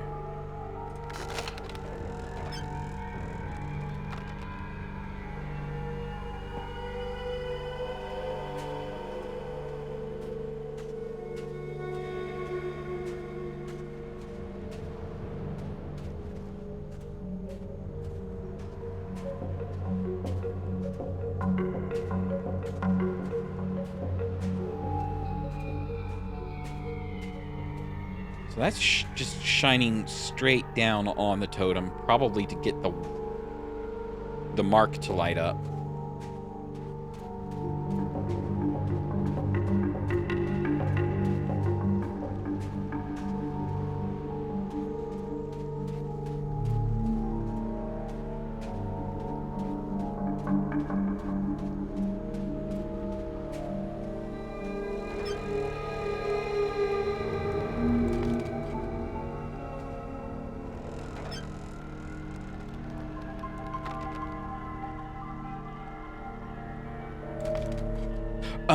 I forgot. You look through this thingy.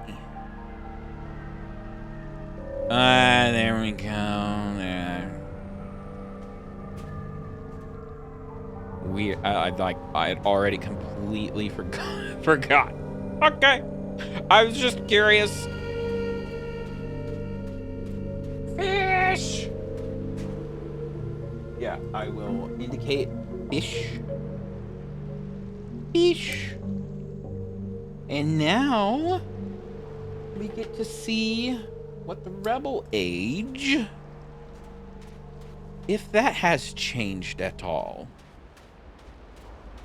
Also known as the Moiety Age, also known as Tay.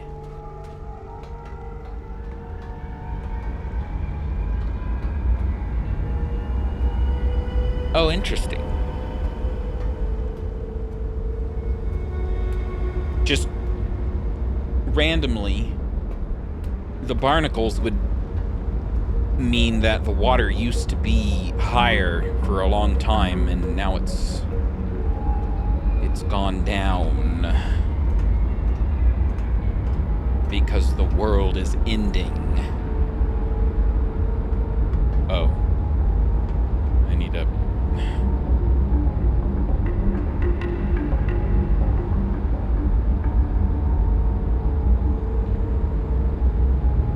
Am I stupid? Where's the button to open the dome?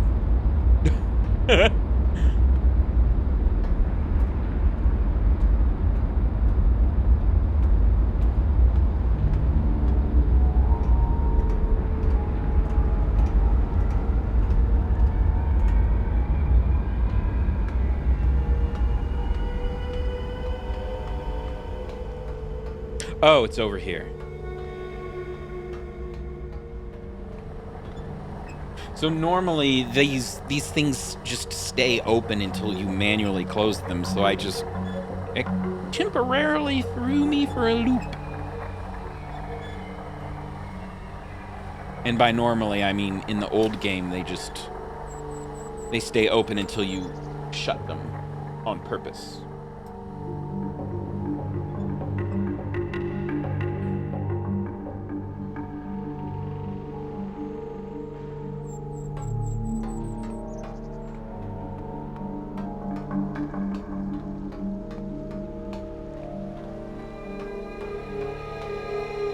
Which, in hindsight, now that I'm thinking of it, is there ever a scenario in the old game where you could even close this one? Because I don't think there was a spinner opener button, unless I'm just... That's not something my brain has remembered.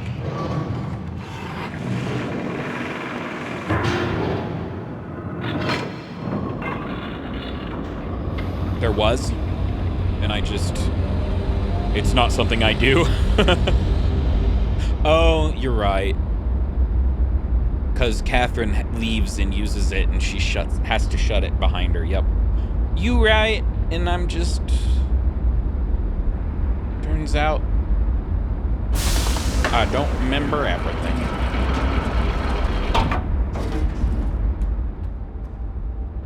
Okay. Where do we want to go? We want to go back to the Temple Island. Not Temple. The village, which is the Cat's Eye.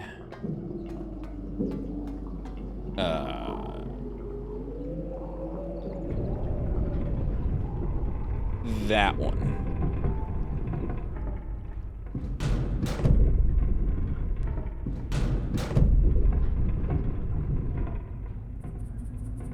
Right? Yes.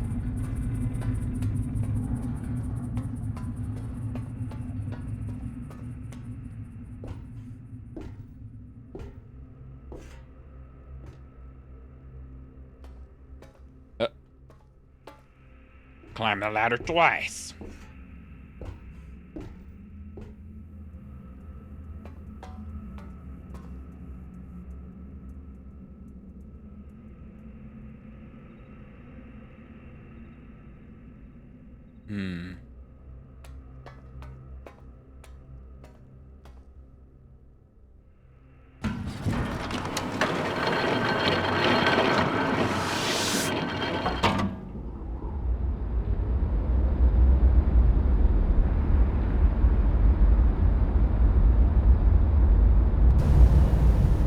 I wonder why it's such a weird loading. It would be cool to be more clear out the window that the dome is slowing down.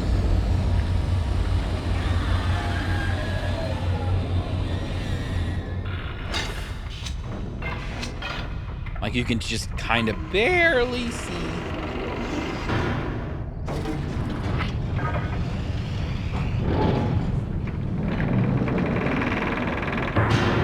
Bong.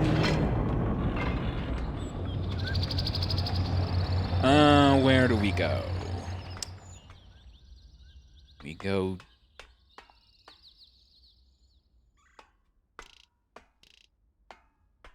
Oh. Button.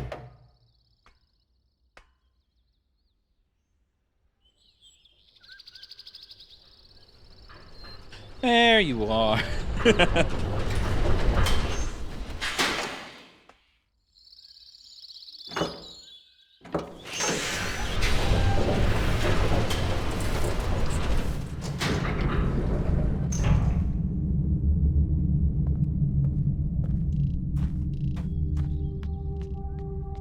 Emerge from the warped mouth as a god.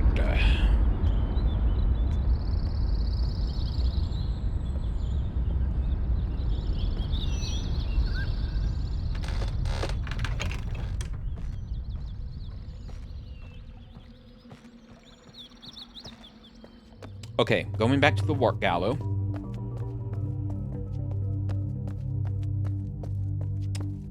And should have enough information to get into the age.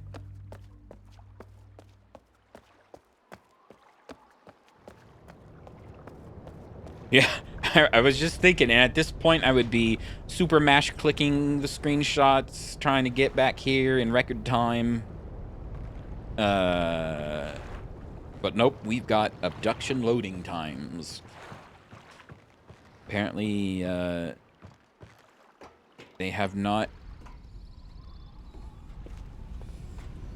It's definitely better than abduction, but I've never seen loading times like that in an Unreal game. So there's... could stand to use some polish in some places, but it's fine.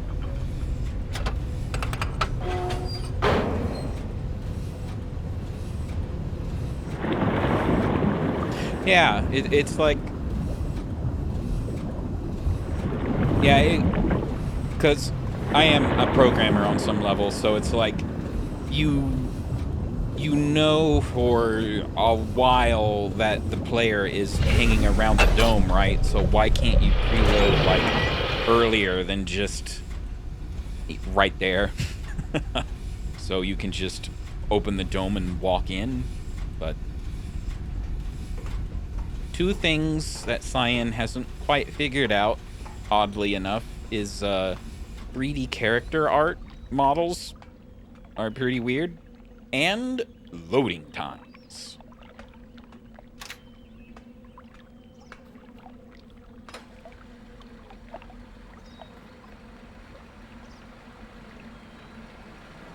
Which is funny because when they made Myst, they had to do like all kinds of electrical engineering type low-level technology to figure out how to even get Myst to read off a CD because it was so slow. It was like you had to etch it like a record almost, because you had to make sure files were like physically next to each other in binary on the CD, or it wouldn't be fast enough. So it's like, you guys have worked magic in the past. I think you need to look into figuring out Unreal Engine load times. But oh well, I won't complain too much. My paper keeps flipping up. Stop it. Okay. Oh, now I need the paper. We need Leaf Bug, which is a new one. I am not programmed to understand leaf bug. Leaf. This is leaf bug. Not at the same angle, but leaf bug. Number 1. Leaf fish. Fish.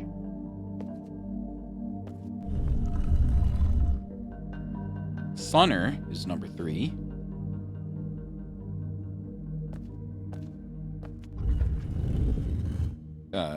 I assume. Frog. Frog?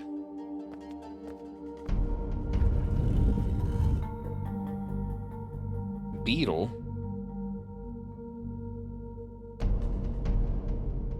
And Wark is the final, as is tradition.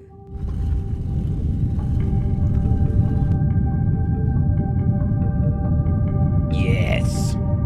You would be surprised how many people don't make the connection that this water wall is Riven water. And it's just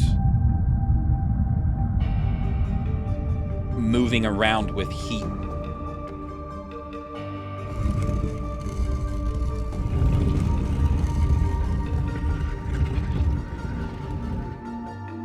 Interesting.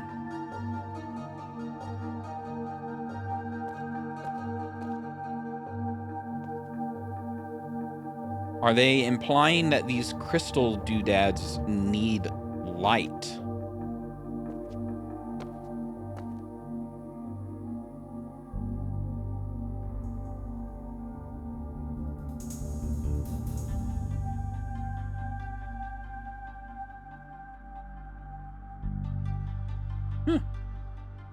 That's a nice touch. I'm breaking it. Save?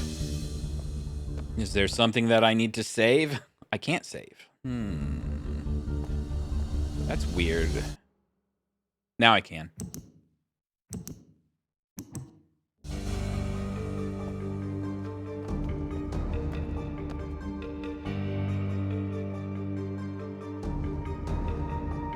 Oh, you do have to move it until it glows. Ah. They didn't really talk about it, unless it's in Catherine's journal, that these books are books that Gin burned, and they rescued them before they were just destroyed. That's why it's burnt. And then Catherine is also... She knows how to write ages, so she made Moiety, the Rebel Age. It's the screenshot. Oh, and then there's the Gin effigy.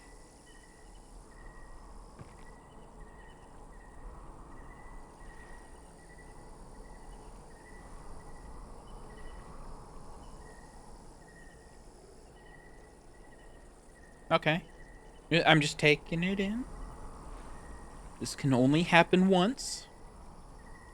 And it has managed to happen for a second time in my life. Okay. We can go now.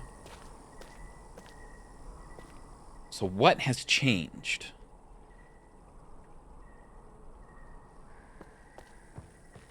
So in the old game, you can't do anything, and you're like, well, guess I'm leaving.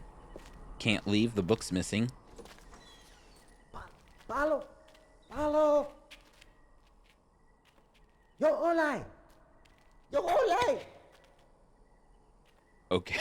Okay. Let me just stand here for 10 minutes and let you dart me. Okay. I'll just...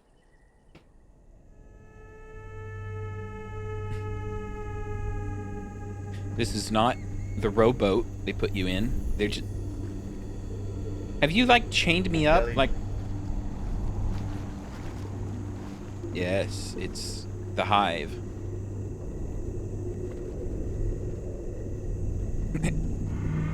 I didn't even, like, think about how the boat ride would be different for VR. That's taken me by surprise.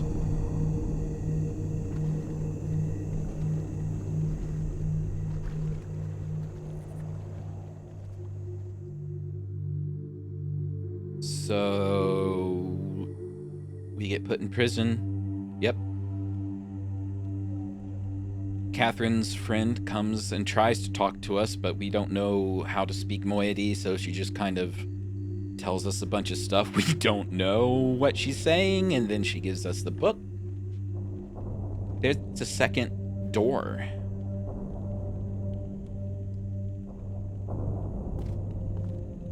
We have a bowl. They left me my scanner tool. That's nice of them. Sadly, we can't look outside. So somehow this world is even more locked up than the old game. Because you could look out the window, but now we can't. Cutscene.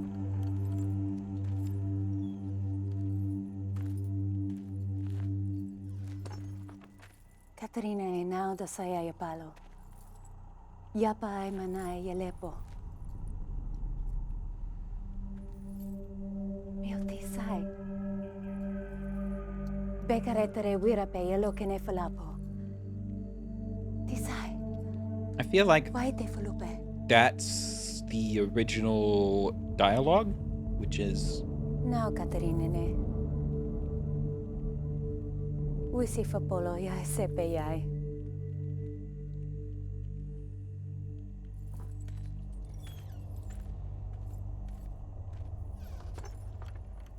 Okay, bye. I still... I don't know. It's just...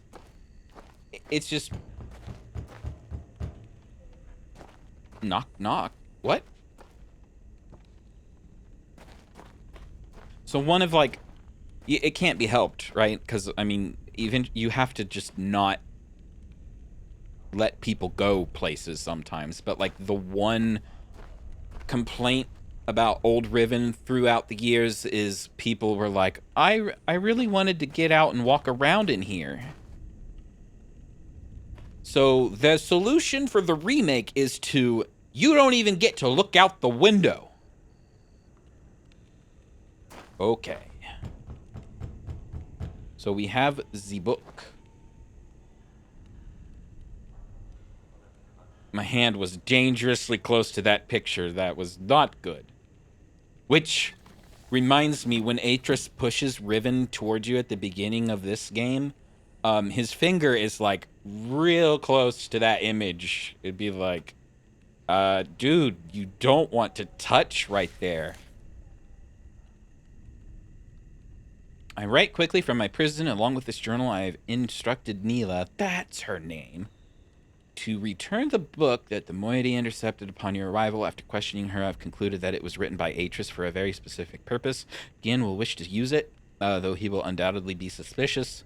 Once he is out of the way, you'll still need the combination to release me. I'm told he keeps it somewhere on his outpost on 233. Then I assume where to signal Atris. I think I know how it might be done, but don't attempt it before I'm released. So, do I need to read this? I can't think of anything that might have changed except for maybe how the oh gosh, there's numbers. That's the... So why... Okay. I'm just a little weirded out why the code to the Gien's telescope is in moiety numbers in Catherine's book.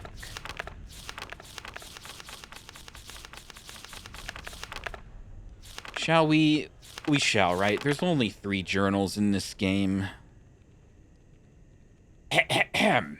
It has been 1 week since I linked to Riven, and I'm still reeling from the changes I've witnessed even before my eyes could adjust. The smell of my homeland embraced me.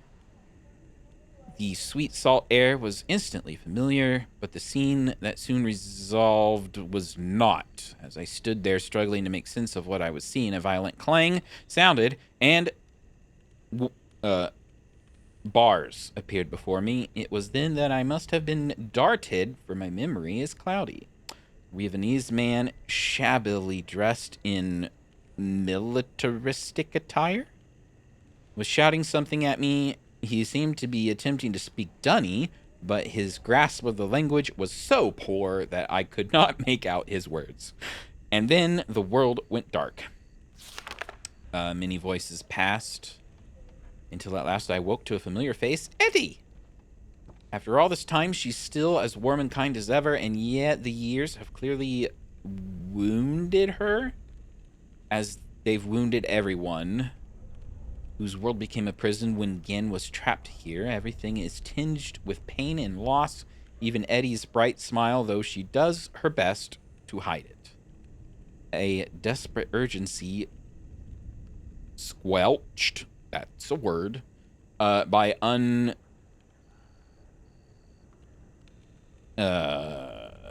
uttered fears,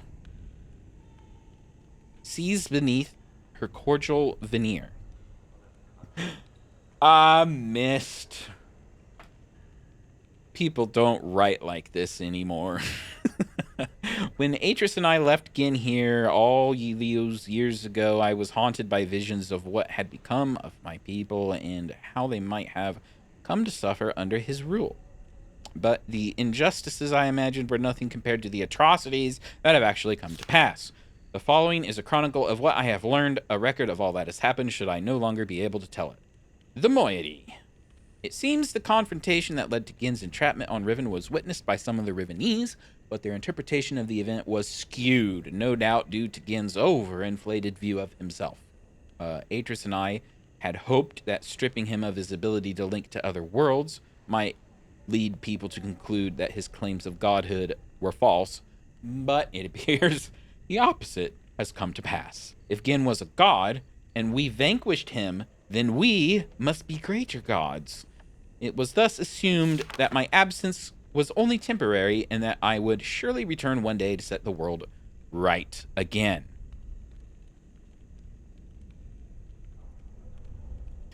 I don't remember, Catherine, is this easier to read? Because I remember Gin's handwriting, super hard to read. And now that you mention it, this was really tiny in Riven, wasn't it? So the words are definitely bigger. I remember one of the journals being super hard to read. And I thought it was Gin's lab, but yeah, now that you're talking about it. Yep. Thus, the moiety, the name they adopted after Gin's disparaging use of the term, does he use that as an insult? Sworn enemies of Gin and devotees of me. I had no inkling of this misconception about myself until 2 days ago, though in hindsight it makes perfect sense, given the way I've been treated. For their part, they naturally assumed an omniscient deity might be well aware of their own divine status, so there was no need to inform me. I only finally pieced it together during a recent underground gathering where they reenacted their version of the story of my life, a riveting tale that culminated in the confrontation between Atris, myself, and Gin at the edge of the fissure.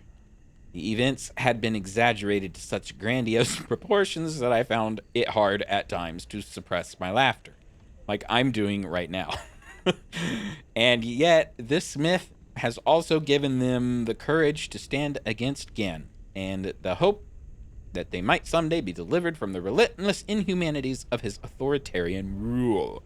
Even so, the fact that I am the one who has been cast as their savior, an omnipotent being who would one day return to Riven, overthrow Gin, lead them to a new paradise, is deeply unsettling. I would do anything to free my people from this hellish existence, but I am not who they think I am. How, though, can I dissuade them from this notion without also crushing their hopes?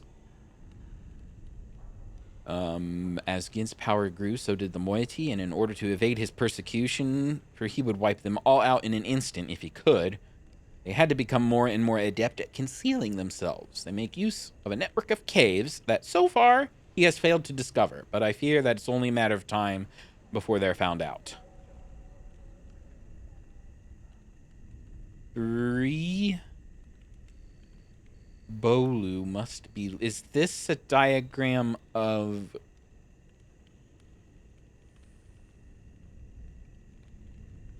This is... Have we seen this? Is this just an old diagram of the animal groom? Screenshot. Further jeopardizing. I've walked through it a few times. I'm gonna have to key. If this is a place, I'm gonna have to just keep an eye out for it, I guess.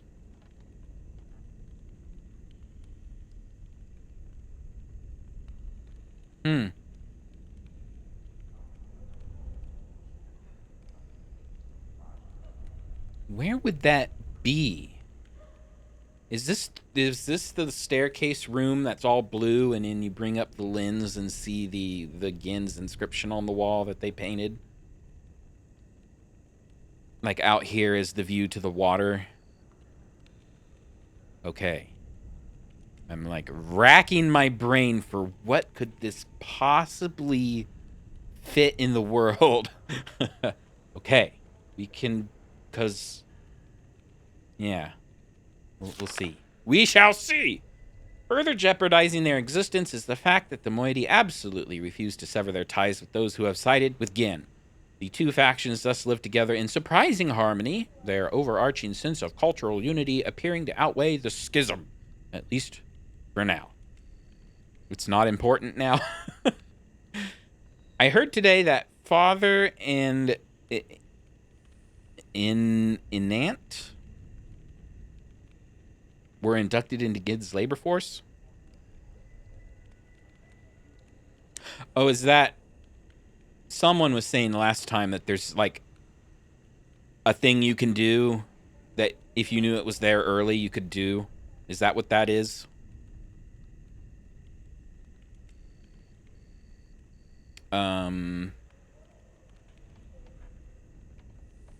Yeah. Okay. Interesting. So they got rid of the Wark mouth open button, but they give you a passage to a linking room. Is that the second door? So if I look out the window, you can see the opening in the wall that you came in with Gin's effigy, but then there's one next to it. Maybe I'm just going off the rails. Anyway. I longed to see them, but a dimness shrouded Eddie's face so abruptly when I asked of them that it left me hesitant to press the matter further. I must know the truth eventually, but I fear the news will not be good. They dead. From the moment of their inception, the moiety have sought to disrupt Gin's plans at every turn, sabotaging his construction, stealing from his precious stockpiles, keeping an ever-watchful eye on his every move. They shroud themselves with dark coverings and delight in the fact that their enemies are often frightened by their wraith-like appearance and their almost preternatural ability to wreak havoc without detection or consequence. It was in the course of one of these forays that I was fortuitously rescued when I first linked to Riven. I shudder to think what might become of me had that scout not been there to intervene. Gin will certainly be hunting for me now, no doubt. Furious at his guard's failure to detain me. He must be even angrier, though, at the loss of the linking book he assumes I brought with me. That I was deceived into linking into Riven without a way back is a bitter yet fortunate fact, for it may well have meant the death of us all had a path back to Dunny fallen into his destructive hands. Which is an allusion to Mist. Sirius and Achenar tricked Catherine into going back to Riven without a book. Although it's not really fleshed out how they possibly convinced her to go back to Gin's death world. But it happened. There is some consolation, at least. I have glimpsed the final breath of a dying age. A tiny blade cuts the void. The white hole divided again and again, dipped in black. The nib drips red. The art of genocide. Is that new? It doesn't, like, ring any bells. So far, in general, all of this is pretty much the same. If it's different, it's subtly different. Today, I ventured above ground to see myself, what has become of the island. I hoped it wouldn't be as bad as the moiety had reported. It was worse. Having lived with it for so long, the Rivenese have become, I'm just going to say immune. I can't read that. Inured. I-N-U-R-E-D. I don't actually know what that word means. And I'm going to look it up right the heck now. I'm sure it means just, you know, desensitized.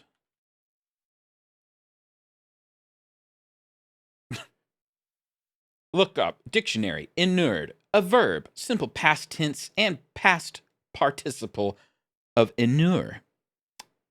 Wow. Thank you. That explains everything.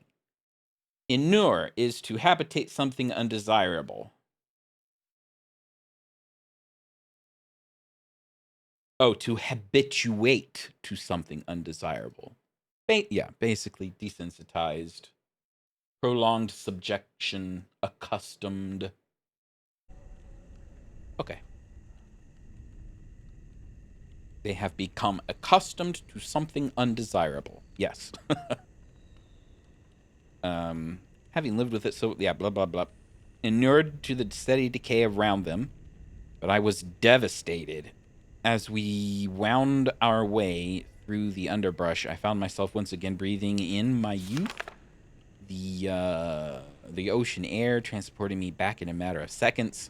But as my eyes again took hold, the warmth of those memories vanished, and I was left with nothing but numbness. We had reached a bluff that had not been there last time I visited. Riven, which was once one island, has split into 5 distinct islands that have since drifted apart at an astonishing rate. 4 of these have been claimed by Gin as his exclusive domain. Only those who have sworn their loyalty to him are ever allowed to access them. From my vantage point at the edge of the trees, I could see 3 of them, now blighted with Gin's monomaniacal constructions. These islands are closely guarded and pose great personal risk to the moiety, though that hasn't kept them from doing whatever they can to thwart Gin's endeavors. Okay. Good. Because I'm like, there was a whole thing about islands cracking apart and drifting. Okay. That's in this book. The 4th island I could not see, as it has crept away to some distance and now lies concealed by fog. The moiety said that Gin originally governed from this small island, living and working in a protected space he built for himself, atop the stump that remains where the great tree used to stand. Ah! A detail I had forgotten. He used to work in the little prison tower thingy. Unless that's new. We're at the point where the thing I'm most fuzzy about is Catherine's journal.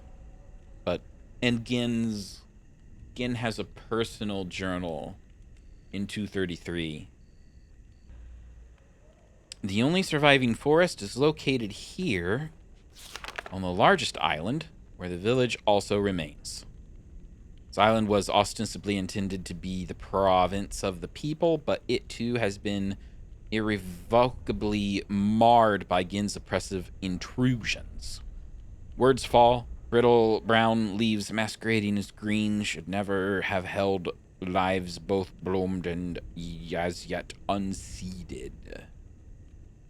Okay. I feel nothing today.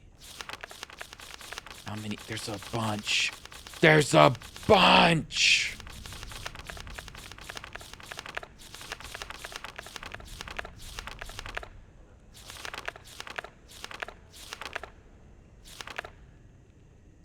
Should I scan it or keep going? I'm an outcast. Gin wrote this world, and so it will fail, as all Gin's ages ultimately fail. I was simply Katrin again. Neela.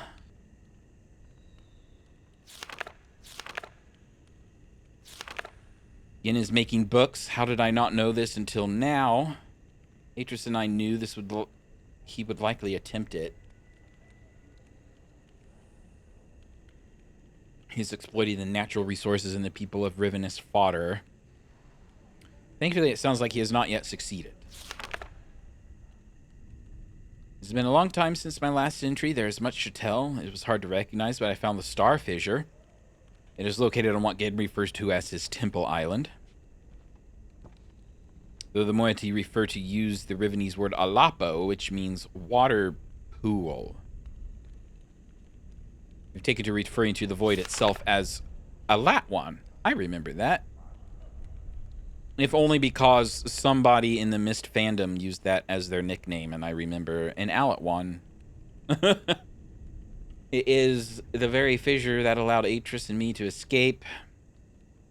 Several derelict devices from that time remain mounted to its surface, including a hatch with a windowed viewport, a large telescope, and a mechanical lift that was used to install it, combination to which was acquired by the moiety long ago. And these are the numbers that we need to translate to open the dang telescope. Which... It looks like these numbers only go up to double. So we can figure it out. But, and this is kind of... So she gives it to you in moiety numbers, and the control panel is in Dunny numbers. So not only do you have to translate Dunny and moiety, but then you have to translate them to each other. Which, that's the kind of Riven sneaky evil puzzles that I know and love. We already took a screenshot. In the early days, the moiety briefly considered opening the fissure. Thankfully, they decided against it. Had they attempted it, the results would have been catastrophic. I am told that in the days immediately following, he attempted to determine the feasibility of navigating the stars, because he wanted the Mist book. To this end, he sacrificed several poor souls so that he could observe their fate. So he threw in a bunch of Riven people. That has implications for... Mist Online changed, or at least canonized, the idea that the fissure ends up on Earth. So a bunch of Riven folk just landed on Earth way back in the day. The moiety were able... this is new. That original fissure is no longer alone. New ruptures have appeared in recent years at various locations around the islands. In some instances, the moiety were able to glimpse the breaches before Gin and his minions moved in to contain them. Their descriptions support my suspicion that the forces that are tearing Riven apart are more than merely geological. More troubling is that Gin is not simply containing these rifts, but is somehow using them to travel between the islands, and that he has also reportedly devised a way to harvest the energies for some as yet unknown purpose. How like him to wantonly exploit for his own selfish gain that which he does not understand. Starfield beneath the fissure is not as it seems. It is a gentle space, hospitable to life as a flowing river. That is how Atris described his brief time within the expanse before he linked out, leaving the book adrift within. He was never able to conclude upon its nature, but I cannot help but feel there must be some greater pneuma? That's a P, right? Pneuma?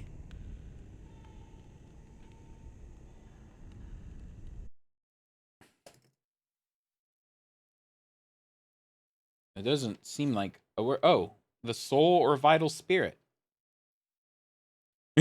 Numa, yay. Yep. Something I should have mentioned earlier, one of the colossal blades that appeared in the course of our escape from Riven, the great dagger that stands at the foot of the fissure, has been adopted by the moiety as an emblem of their struggle. A limited encounter from Gin's followers. After trapped, I'm gonna skip now, but yeah, you can read it if you want to. The cage has finally failed. Gin is free. My sources have confirmed that Given has managed to create a functional linking book. He named it 233. Also learned moiety managed to steal a book that was an early failure. It was largely complete, but did not work. I wasn't told about it until now because they thought it was useless. Gin struggled for decades, and he began to construct a cumbersome mechanical solution, an array of devices designed to harness the energies of the starry expanse and use them to suppress his book's inherent flaws. The design phase was chaotic and often dangerous. The moiety told tremendous explosions as Gin sought to contain and wield the forces. Gin working in his lab, blowing things up in the middle of the night. I have studied the partially burned book. Although he sought retribution for the affront, he appears to have been otherwise untroubled by the theft. No doubt assuming the book would be useless in the moiety hands, but I can see what they cannot. The book may yet be salvageable. The age the book describes is wholly unsuitable as a home, but I think it can be modified. I've nearly finished writing the age. We'll need a second book. Gin has been spending most of his time on 233, so the dangers is less.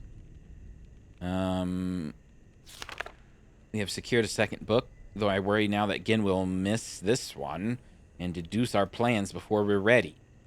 The descriptive book I've prepared as a refuge is useless unless I can find a way to correct its flaws. Gin's massive machine mainly functions to manipulate the energies within the expanse. It serves its purpose, but its excess seems unwarranted. The Rivenese have long used crystalline substrates as an elegant means to manipulate light. I could just find the right material. So we're describing how they were repairing the gateway image. I will write the substrate, or write the substance into the new moiety age. We could temporarily access Gin's apparatus. We could use our book to link to the new age and search for the crystal, and then bring it back, refine it into the crystal panel, and that we have clearly already used. It was a success. Someone would have to carry the book back to safety if it fell, because they have to power up the book. But the descriptive book is like the super delicate. It's the big book that Atros was writing in at the beginning. If anything happens to that, you're done. When Gin links to 233, one of his acolytes always remains to shut down the device. Okay, so see, I am reading this in the context of they needed to break into a little dome, but actually, that thing is in the middle of the big gold dome now. Everything is ready. I've written the material into the new age, prepared a second linking book. Of course, it suffers from the same deficiencies and it won't work. So once I'm in the age, I'll have to locate the crystal, adapt it to fix the gateway image, and then use the second linking book to return to Riven. It's risky, but if all goes well, Moiety and anyone else will finally have an escape. I can't help but laugh at the absurdity of this plan. I sound like Atris. Against all odds, it is done. We have already evacuated most of our members. The moiety have named it Tay. Aw, I thought that was like something. I keep forgetting that it's written here. It used to, I know for sure it's in like the making of Riven stuff. The world is more beautiful than I'd anticipated, so I am pleased. There is much to be done, and now I must rest. Okay. Whew. We're done. So normally after we read this, Neela comes back and gives us the linking book to Riven, but I can't help but notice that's not happening.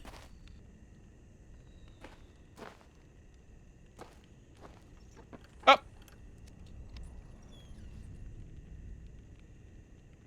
What? I appear to be standing corrected.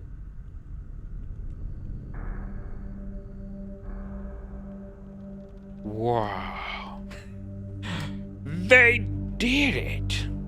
Hey. Okay, so that's the big honking sword that I saw, like, built into the wall. Yeah, okay.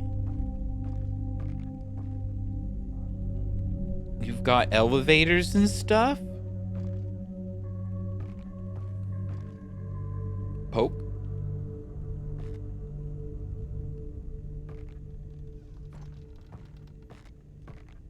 Knock, knock. Does this open? No. Okay.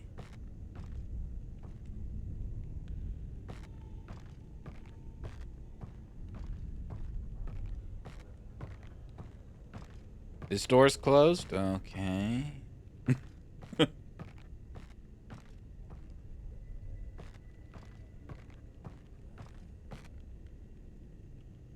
An altar to Catherine.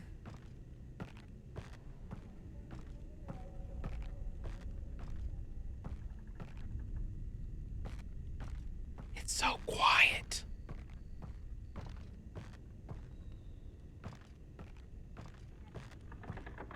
I'm actually surprised there's, like, no music. Knock, knock, hello?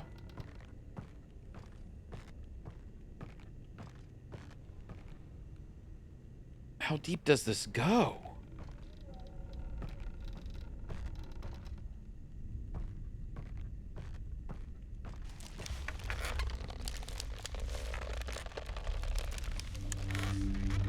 There's the music.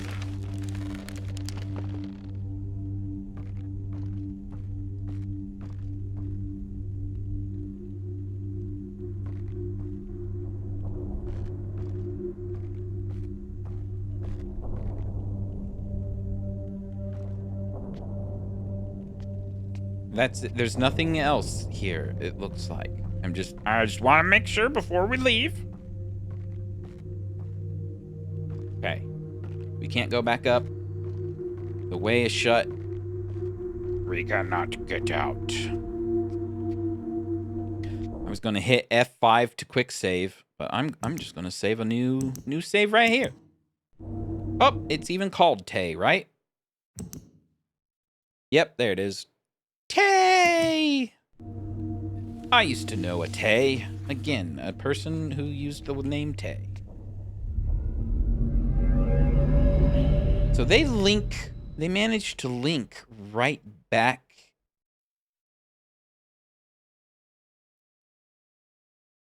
That could be...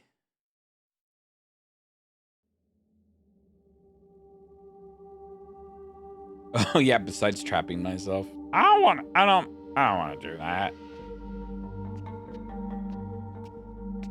Nice. Okay. We have the book.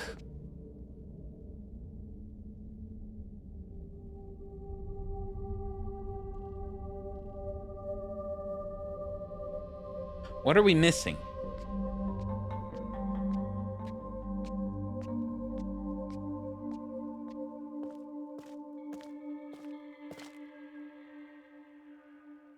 What we're missing is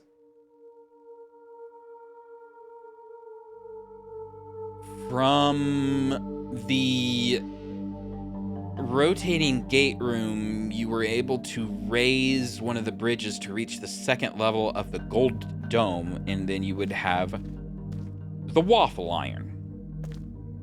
I did not see the controls for raising the bridge the first time. So, what? Okay. I should have realized I was going downhill in the wrong direction.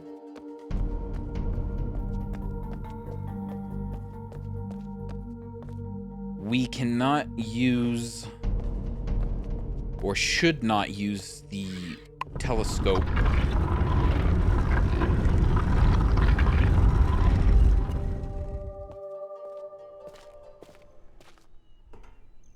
I'm just I'm mildly confused at this point.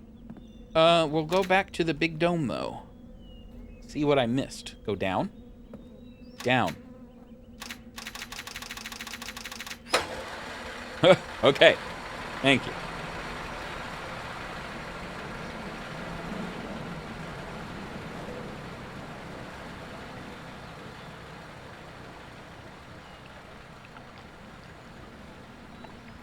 Actually, we haven't gone back into the dome since we, like, powered up all the fire marbles. So something may have changed simply from doing that.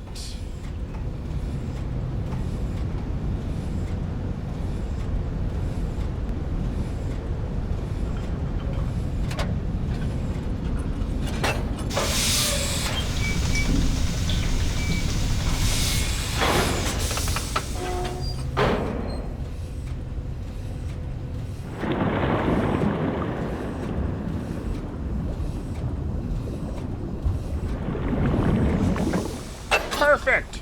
I've remembered the shortcut. Alright. We will take the maglev back to Temple Island. Hope that Gin opens the door for us again. Is there anything that we've missed? I need to... Let's see if this works, even though we don't need to do it. Oh, I took a screenshot. Notebook. So it's the 2 on the end, and then the 1 closest. The window is here. Okay.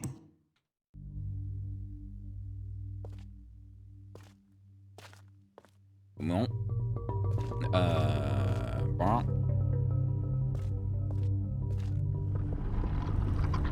Well.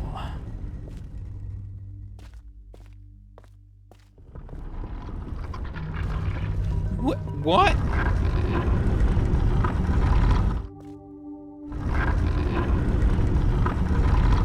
Well, what do you know? They pulled a cyan. Imagine that. Always look behind every door. And I broke my own rule.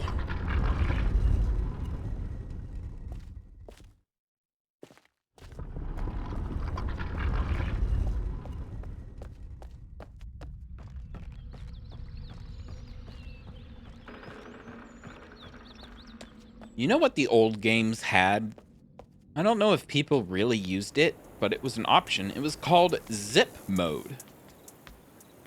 Your hand icon turned into a lightning bolt, and you wouldn't have to mash click, although mash clicking was a very fast way to go across the world. Zip mode would take you to the next branch of which direction you wanted to go.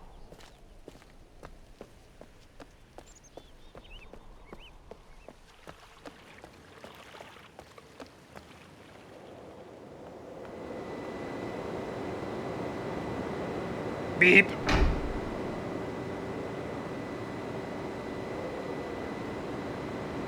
Come to me. Is the mesh of the Golden Dome just warped because we're so far away, or is it like falling apart? You know what I mean?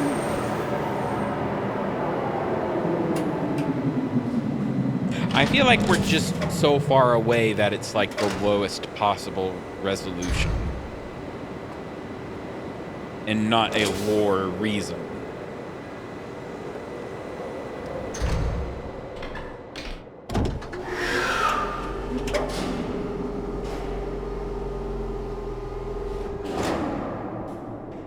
Clicky click click click click click.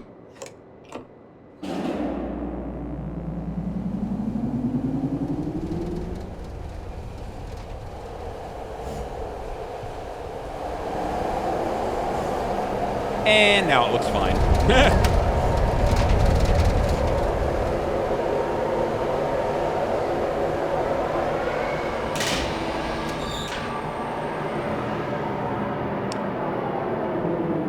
Is there... I want to swing this around. Will the door open on the left? Is there a sneak? Because this will be a completely new area if it opens.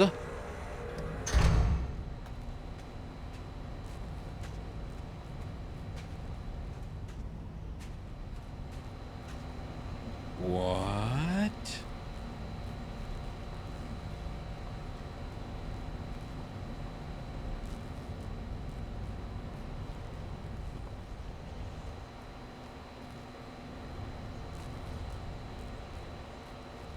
There's probably nothing back here, but that's pretty cool. Looks like this would have been the tram to Catherine's Island.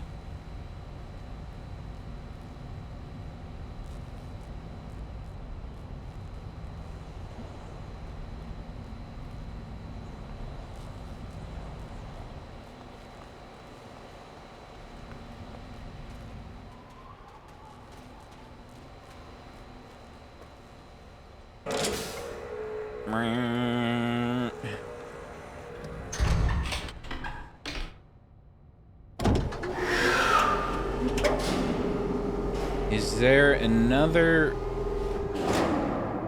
We did not rotate this.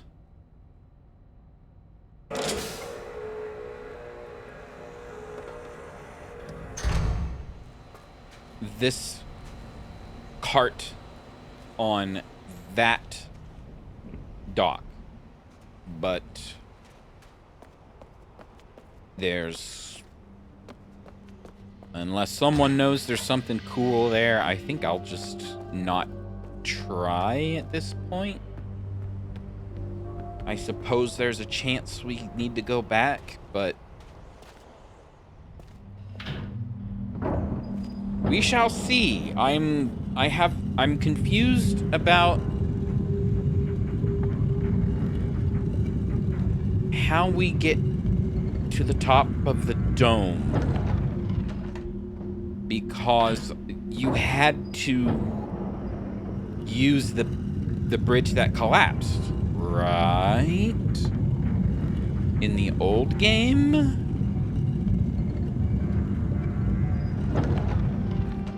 You had to lift this bridge.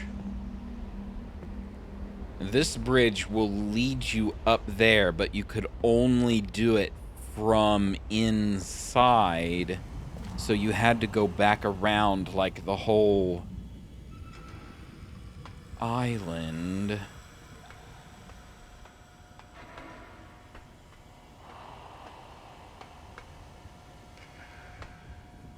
So these are all, these canisters are here.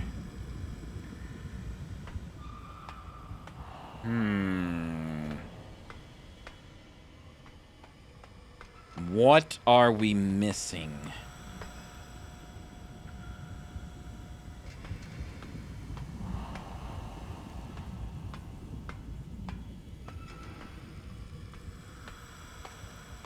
There's got to be a button or something. So I'm thinking, is there a button here that I just don't see? Near the book? Oh, right. I was pushing a button. Yeah, we pushed this last time and nothing happened. Oh. It's all lit up.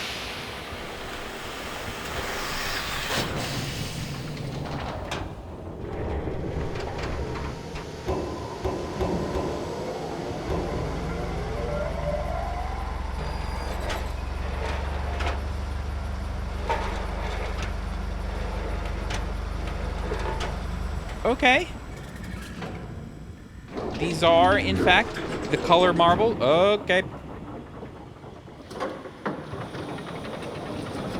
Oh, no. Wait, I think we have... Okay, I think we have the information we need. I took a screenshot. Only because I took a screenshot.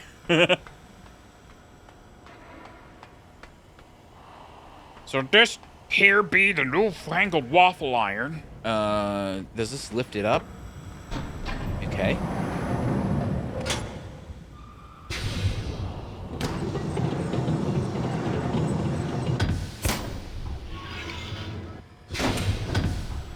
Yeah, so this used to be the sliders on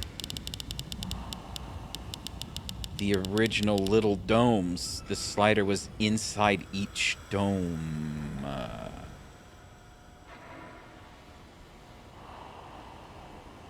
Okay.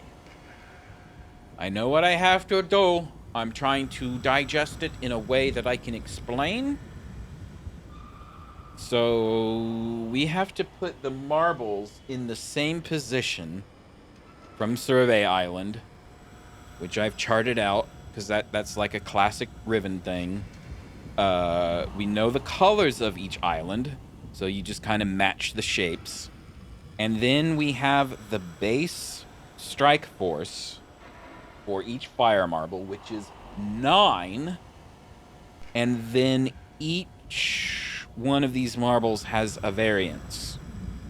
And I'm assuming the slider is the variance for each one. And it looks like purple is always going to be hit harder than blue, which is always going to be hit harder than... So that kind of narrows things down a lot, actually. Gonna say this is not the waffle iron by a long shot. There are something like billions, like literally billions of combinations to place the marbles in the waffle iron. Because each one of these was also subdivided into 5 slots. So you had 25 by 25, and then you had 6 different colors of marbles to put in the slots. So just guessing, you would be there for years and years. All right. So I just need to... this is village. Red. Survey is the L. Orange.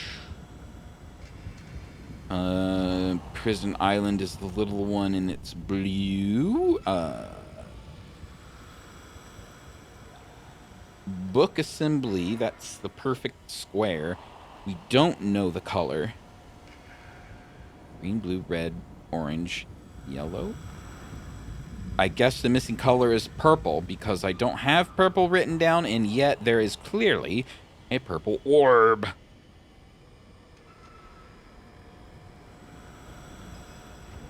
And, alright. So this guy goes here. This guy goes here. This one here. This one here. And by process of elimination, that one there.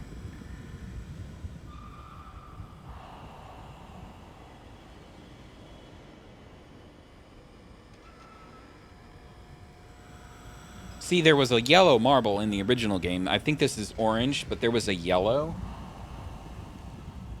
And it was just to throw you off. Like, here's a completely different option for you to mess up. And they just got rid of that. So oh well.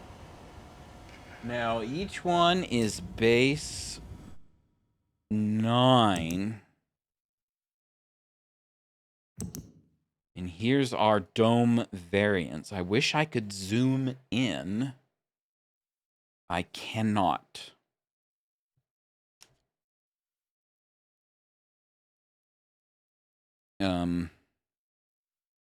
It looks like this is in order from least to greatest. I think that's a 7. I'm going to guess, see if my memory reminds me what these numbers are, and then double check. I think that's I think that symbol is a 7.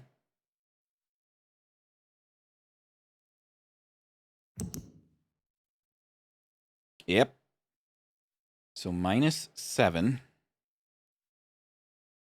And then this one, oddly enough, is the symbol for the key on your wrist in Mist Online. And that's a 3. Yep. That's a 3. Minus 3. This is the symbol for Riven. And that is a 5 plus 5. That is 2 rotated, so that's 12. Yep, plus 12. And then the last one is 3 rotated, so that's 15 plus 1 is 16. Yep. Plus 16. I still, out of everything, I may not know how to read the script anymore, but I know how to read the numbers.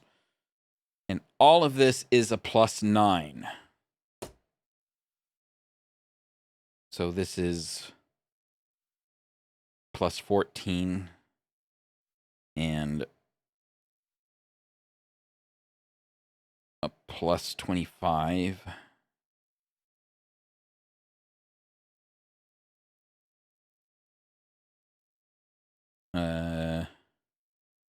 That's a plus 21. I should just bring out the calculator. It is better for me to embarrass myself with the calculator than to embarrass myself with failing simple addition. 9 plus negative 7 is a 2.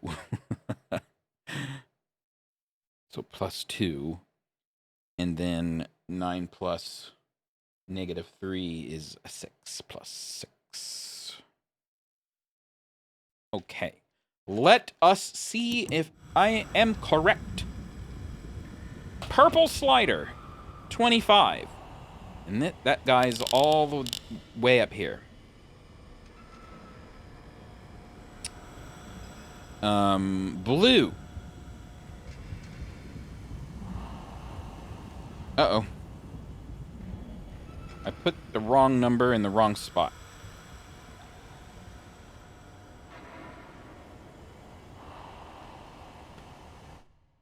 I put the wrong number in the wrong eyeball. There's an eyeball that's sideways, like a cat, and there's this eyeball that's vertical. And I put, I was stupid. That needs to go up here. Plus 21. Okay. Just dunny color problems. So this is a 21. Green is a plus 14. So here's 15 minus 1. Orange is Survey Island plus 6.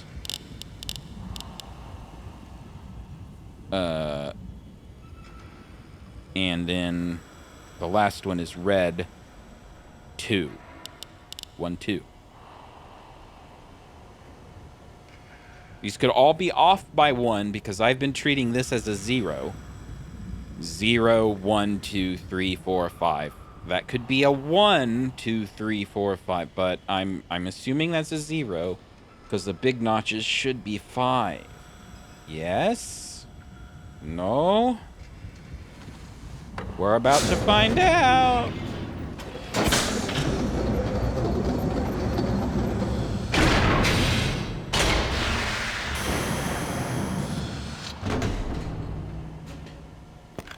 Beep boop.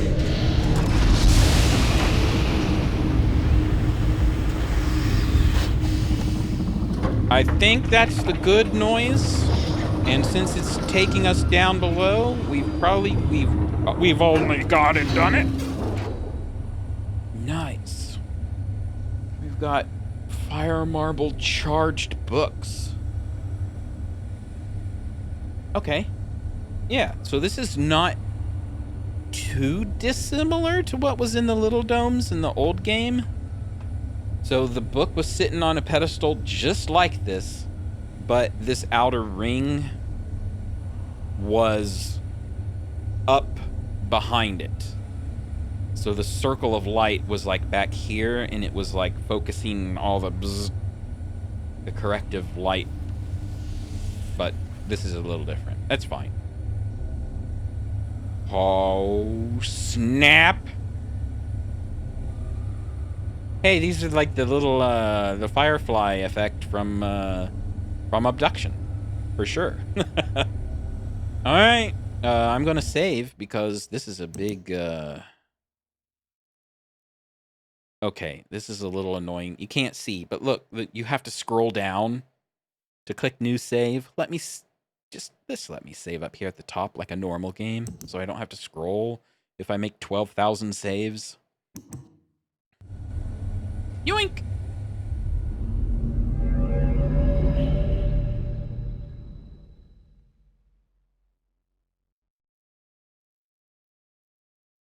Okay. What is Gen like?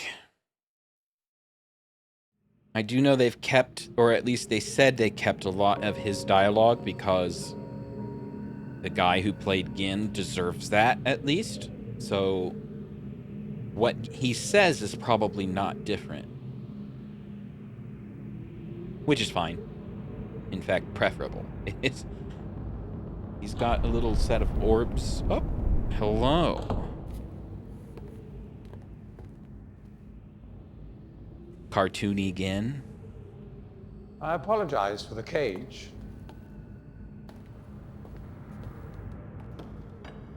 I'm afraid this situation has often required of me a more primitive code of conduct than I might otherwise have chosen. I am Gen. I assume you've heard of me. Yes. Well, I suspect you have acquired some false information of who I am now. Not that my son would have lied to you about me. No, not Atris. It's just that, well, I'm sure he believes me to still be the depraved father I once was. Yes. I even tried to kill him once. God, if I had accomplished that, who knows what I would have become. A great father indeed, who tries to murder his own son. Thankfully, he trapped me on age 5, a prison of my own creation. You've got things flying outside your window. Precious inks. No ages to link to. Nothing but my own foolish ambitions. That was 30 years ago. 30 years 30 lifetimes, what does it matter? No sentence could be too harsh for the man I was. But I have changed.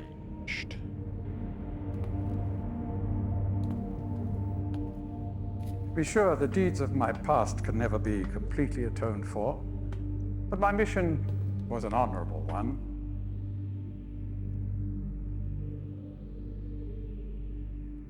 I'm sorry, this is all a bit awkward. It's been a long time since I've attempted to persuade anyone of my intentions. Most of the people here have already made their minds up about me one way or another. I myself do not trust the words of most men, so I don't expect you to believe me. In the end, though, you may discover that I do have more than mere words to offer.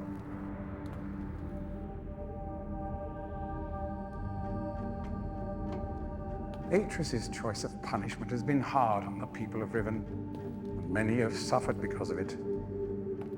The island has been steadily decaying for years, but according to my most recent measurements, it appears that the Fifth Age has entered its final days.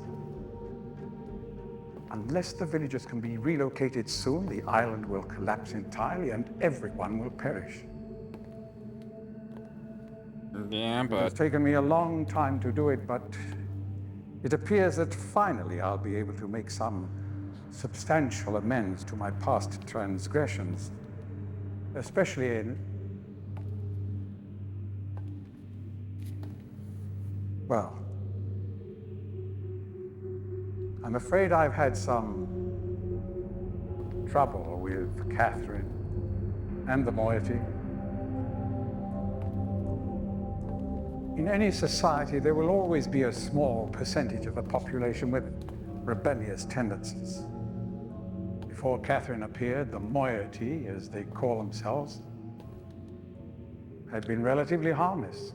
I mean, the natives here are a fairly violent people by nature, but I'd almost come to accept their presence. yeah, so violent they Catherine's hide in their return, houses. However, their violence intensified considerably. It seems she's become some sort of floating things savior to outside. them. As far as I can tell, she's come to believe this herself. So I've had no alternative. I had to separate her from her people. The actions of Catherine and the moiety have put my own life at risk on numerous occasions. Consequently, the lives of all the people here. Therefore, I must ask you to refrain from any attempt to free her. Although I'm sure Atris desires it. Indeed, he must desire it with all his heart.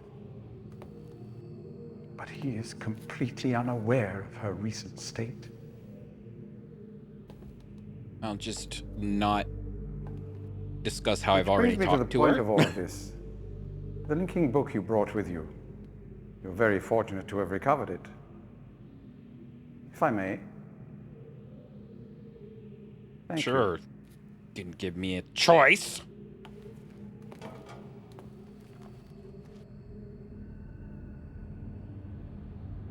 Oh, he's like, oh my gosh, it's a book. Where I want to go. I like how he almost, it's way more pronounced in the live action footage, but he like almost just like immediately goes for it.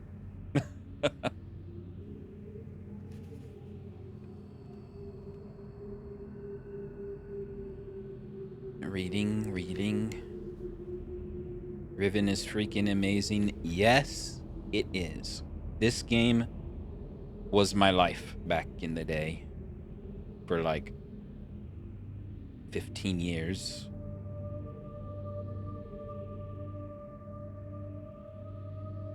Do it. Do it. Perhaps it would be best if you went through first. I'll do it. Let me click. I'll do it. What's the trap book like? They've kind of retconned how trap books work. Okay. Sweet. They keep the...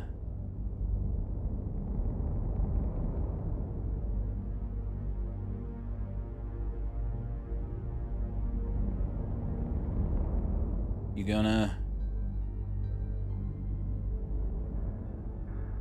gonna do it?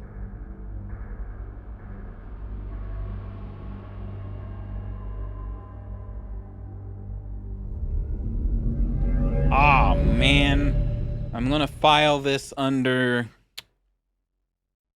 not great, but not terrible.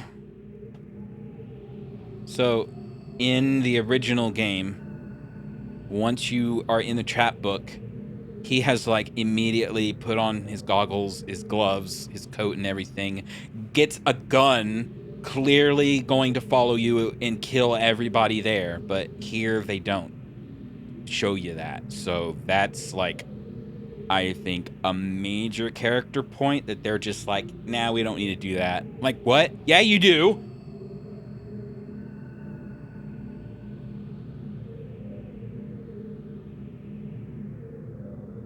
Hello. Now that that's over. Remember beating this game in the 90s? I beat this, like, it came out in 97, right? I didn't actually get to play it until about 99, 2000, but once I did, I was, like, in the Myst fandom for, like, many years. This game was everything. So, yeah. It's not... Is it for console? I know it's on Steam and VR. I don't play it on console, so the remake of Myst is on it, but not Riven. Okay. And I think I'm almost done. I've got here, so I finished the fire marbles, got the trap book. Need to figure out the numbers for the telescope, but almost done. Need to free Catherine. And yes, the series of game. It went Myst, and then Riven, and then Myst got a few remakes, and then Real Myst came out, which is the 3D version of Myst. And then I think Myst 3 came out, but that was not done by Cyan. But then Myst Online Uru came out, changed a bunch of stuff.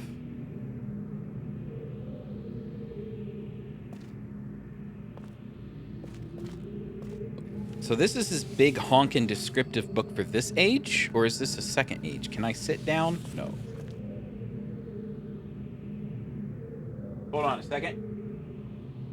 Is this 244? Or 230? Whatever. 234? Got rid of the notes. Okay, he's already... Yeah, this is 234. He's already working on... No? It's different. Maybe they meant 234? But this is actually 2...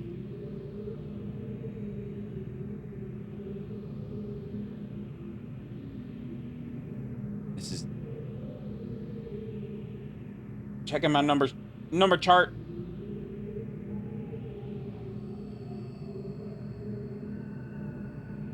I can't tell. That's not a real number. That's gonna be hilarious if they, like, messed up that number. Because the one right here is a 9 in the 25's place, so that's 225. A number with a bar across the middle is supposed to be 5, which is a 1 rotated. So you're not going to get... So that number's already rotated, so that's a 2 rotated. You don't rotate both. I think they screwed up the row numbers. Congratulations.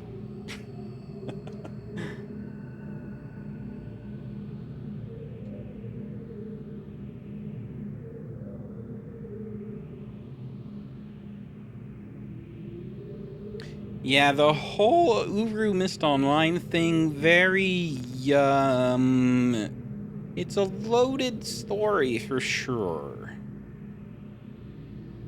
I know Cyan wanted to make it 100% online all the time. Ubisoft was like, no, you need a single player aspect. And I am dead convinced Ubisoft was like planning to pull the plug on the online part like way earlier than they let on. Like, I feel like they were planning the whole time to pull the plug. And that's why they asked for the single player part so early, because they already knew they weren't going to let it go for very long. But that's conspiracy theory. But clearly, in hindsight, they did pretty much axe it instantly. And then they're like, you're contractually obligated to deliver us 2 expansions and a Mist 5. So if you could get on that real quick, everything will be great. And almost killed Cyan. They're clearly back, but it did kill them. Anyway, there used to be a button out here that you could like lower the cage, and then this was the fast travel. Once you got to this point, you could fast travel to all the islands, which was super nice, but that's not here. We've got marbles. He keeps a pack of fire marbles with him at all times. I was fully prepared for this to be locked like it was in the old game. Kind of blown away, honestly, that it opened. All right, so that's 233. That's his big book for 233.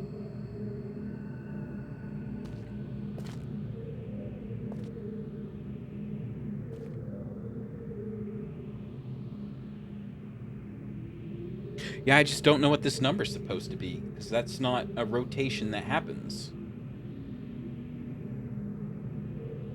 Oh well. Can't open that. We've got books. We cannot interact.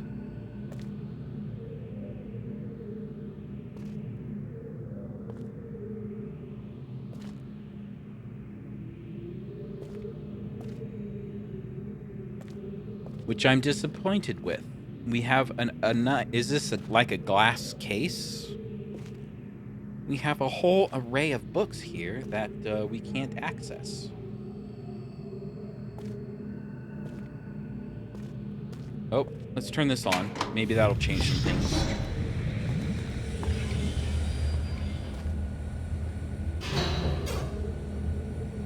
All right.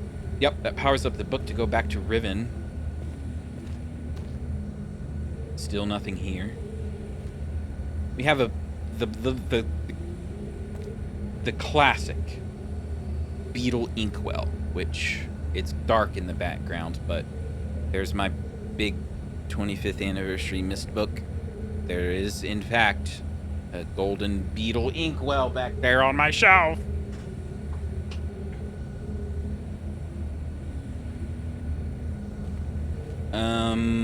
What does this do? Oh, this lowers the cage.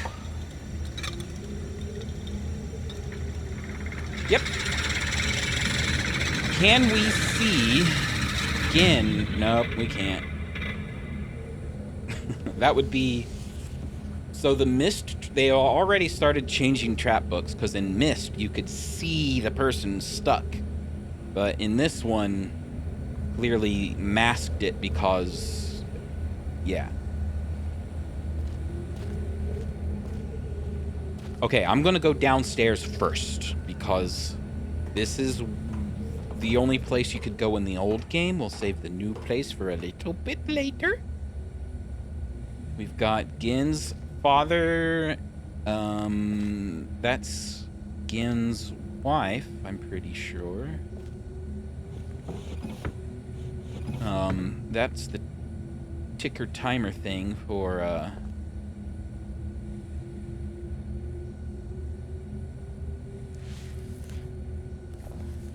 Catherine's prison.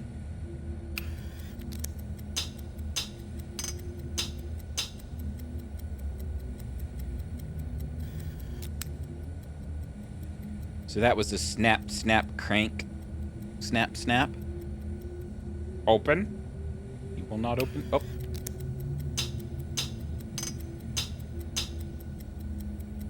All right. That will let Catherine out of the prison.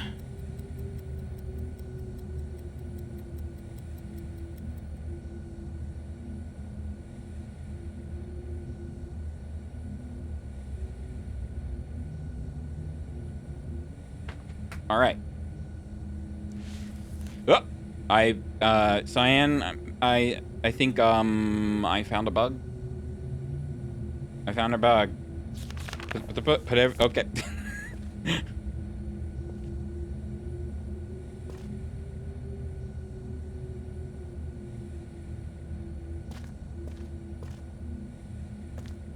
Oh, this is new.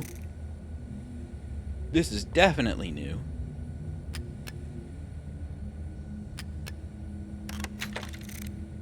Unless... Well, surely this is new. This wasn't in the old game, right?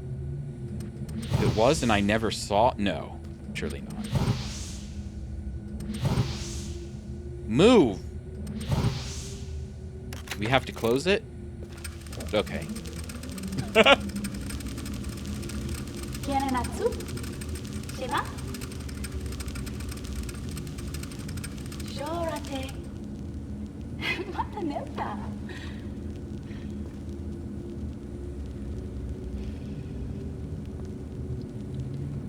Tagamem. That's supposed to be her, I think.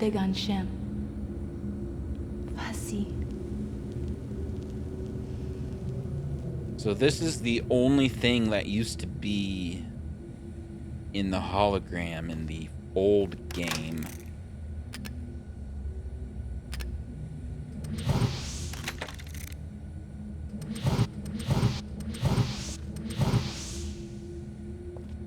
Interesting.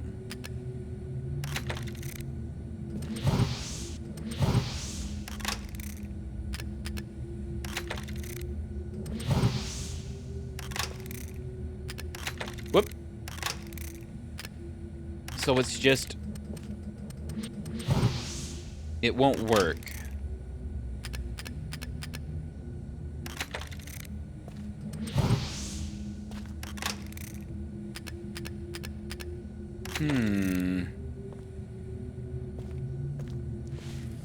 I'm gonna flip through this real quick. There used to be codes in here for... Aha! Imager codes. It used to be the telescope code was in here, right? Or was that always in Catherine's journal? I now don't remember. Catherine has returned to the 5th age. And then he got mad. The guard let her go. I'm sick with frustration at having lost the only quarry that the cage has ever caught. I'm filled with hope. Once again, the Great Wark has demonstrated its usefulness. The villagers have been difficult to manage in the wake of Catherine's arrival, so he's fed someone to it. Search for Catherine continues. Deeply regret my mistake of having ever taught these primitive people anything at all about the books. Seems that with each passing day, I more sorely realize the extent to which they are not ready for that knowledge. Nature still remains one of the greatest disappointments of my life. Alright, I have her. Late last night, I received word that Catherine had been apprehended.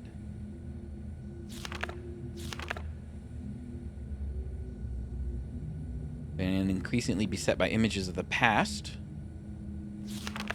I'm just kind of scanning to see if this is any different from the old game, and so far it doesn't seem to be. She's been imprisoned in my old office, where I've been attempting to gain some insight into the reason for her return. Even so, she is a poor liar. I am now certain that her return to Riven was unintentional, and that she brought no linking book with her.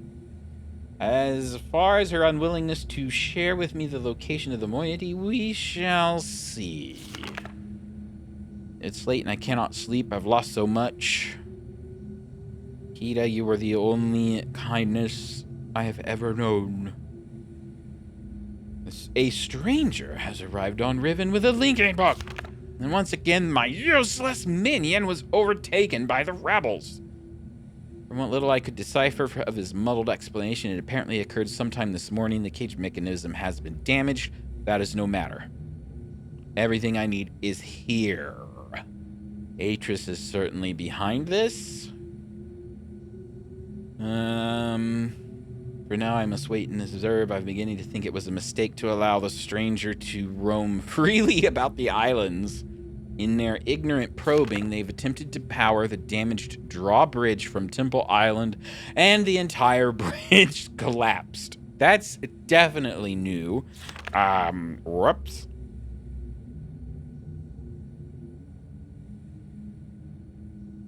Yeah, now that I think of it, the book used to end right here, right? For now, I need only wait and observe, and then... yeah. A trivial loss at this point, but it irks me all the same. Had I not yet managed to free myself from that crumbling age, it would have hampered my progress severely. But... again, it is no matter now. The age will soon come the day will soon come when I will be done with Riven forever. Disconcerting news. So, technically, this is putting a literal date. Well, I guess they did in the past, put a date on things. Disconcerting news. Last night, a group of maintainers happened upon a lone rebel scout, and we were able to engage him long enough to learn of a most implausible device, a crystal window, supposedly capable of amending my linking books, much the way that my own remarkable system does, but with one slight advantage. It is small and weighs only a few pounds, making it portable. If this outlandish claim is true, then the artifact in question must be something that Catherine fabricated prior to her capture. The portent of this revelation is deeply troubling. Some years ago, the rebels managed to abscond with a dysfunctional linking book I'd intended to destroy. The book was never recovered. Once they sufficiently atoned for this sacrilege, I graciously decided to let the matter slide. But if Catherine has indeed empowered them with such a device, the rebels may well have linked to another age. It also means that 233 is no longer safe. This cannot stand. The stranger is the key to all of this. Tracking their movements has given me a good idea of where this rebel linking book and the crystal may be hidden. But before I can deal with that, I must secure the linking book back to Dunny. Everything hinges upon that. If I can regain access to my arsenal of resources there, I will happily leave the whole of Riven to its own dismal future. Okay, so Kita is 5. Atris, not his son, his father, Gen's dad was also named Atris, by the way. That's why Atris is named Atris. So 2 and 3 is Atris, and Anna, oddly enough, with just Gen's mom, who he hated, which is why her name is Anna and not Mom. So 5, 2, 3, and 2, 3, 5.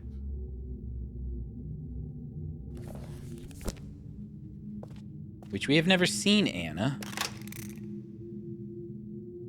But that's Atris. At least I assume.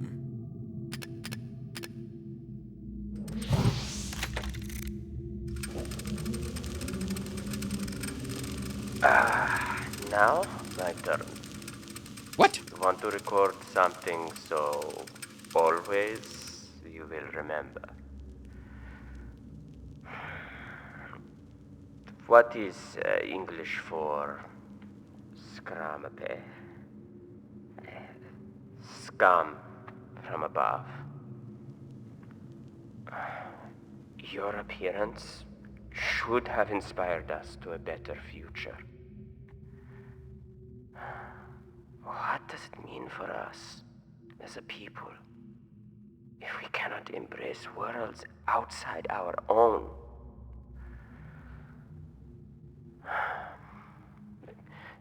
you were an angel from above. Always you will be my angel from above. Interesting. So not that, okay. I guess I just...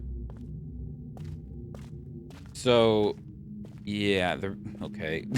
That's a lot of... That's a very young Gin's father talking about Anna coming down from the surface to Dunny, and a lot of Dunny blamed her for screwing everything up, which they were pretty screwed up on their own, you know, how it always goes.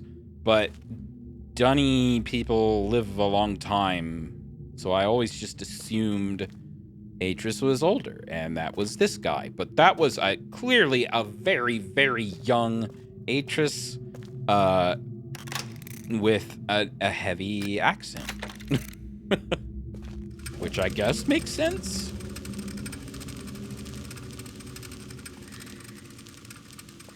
Anna.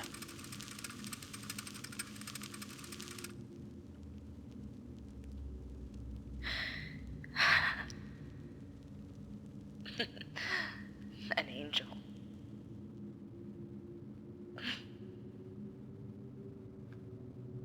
Your angel.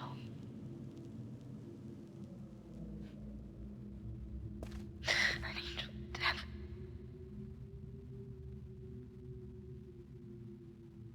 The Denis Council knew it.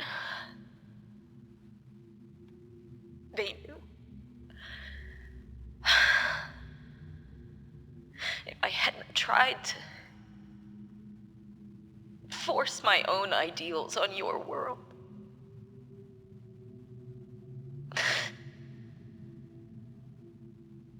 you would still be alive. You would still be alive.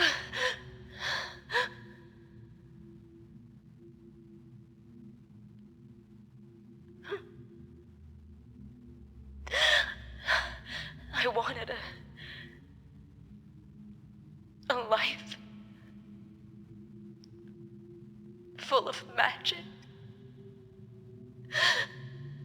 full of books that bridged worlds, that lit up the darkness like stars.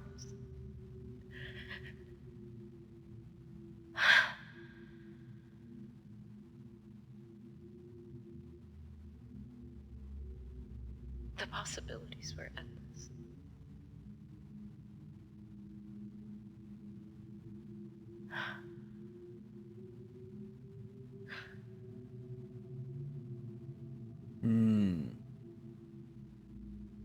It's just us now.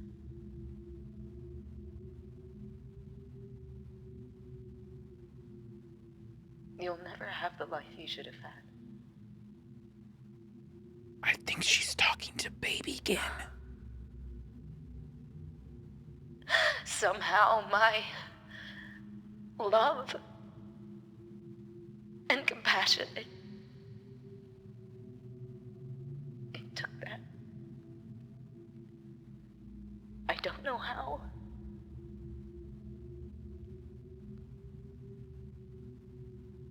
I'm sorry.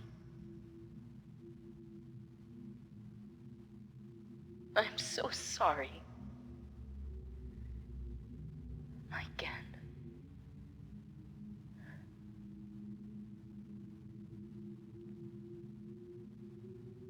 Interesting. That's...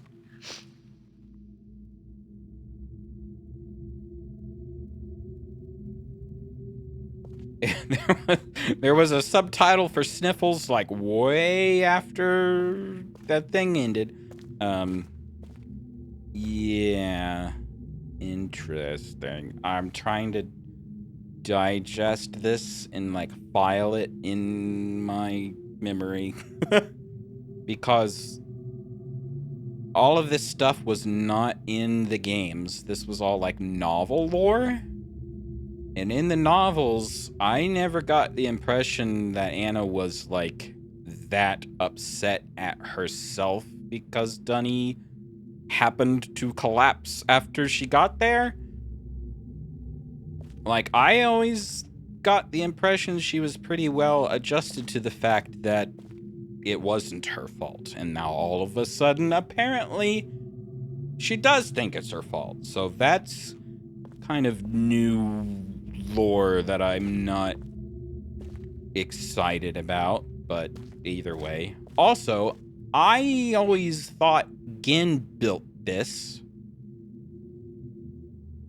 to record his wife, but apparently he brought it with him from Dunny because it has recordings of his parents just talking to it.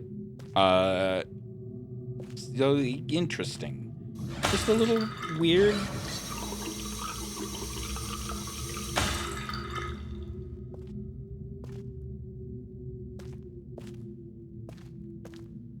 Okay. I think we can go outside.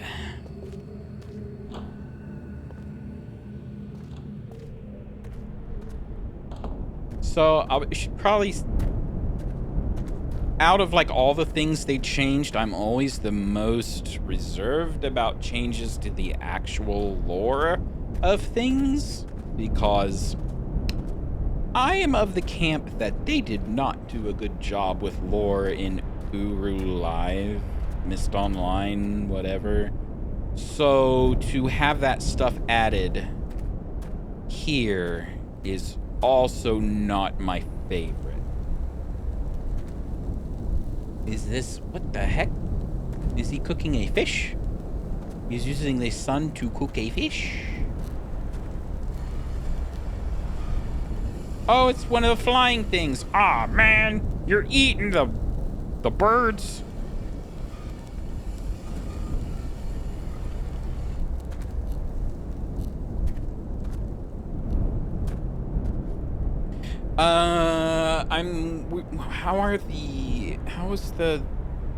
How does he have statues here? Like, these are like moiety things. So was he collecting them? Surely the moiety did not infiltrate this world, did they?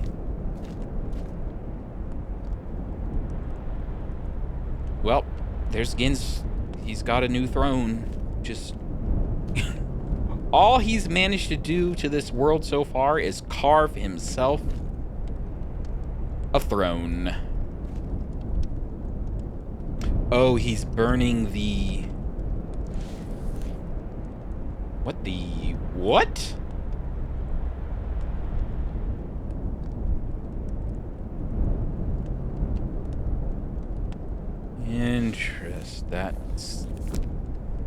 That's interesting.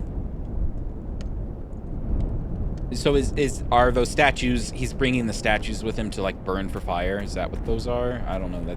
I don't know. That's weird. I don't accept that the moiety are here somehow.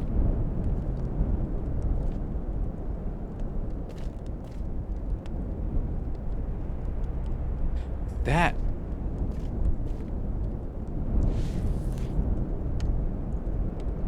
Huh.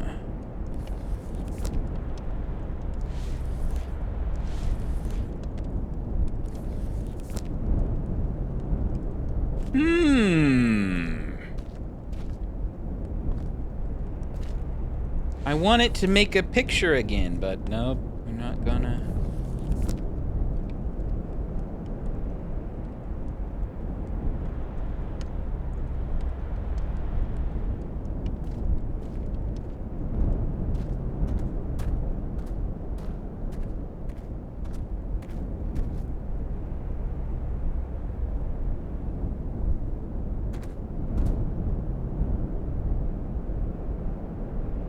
I'm just taking in the sights at this point.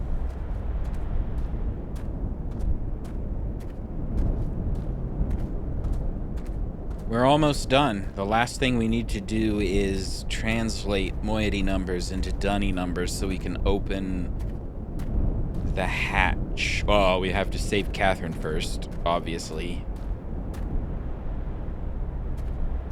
Yep, got the Catherine code. Off the little clock.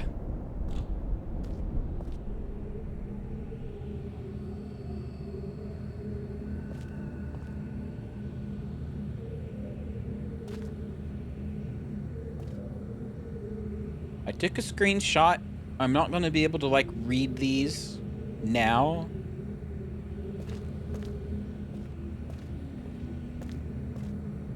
I'm not... Oh, this plays music. I forgot to turn this on.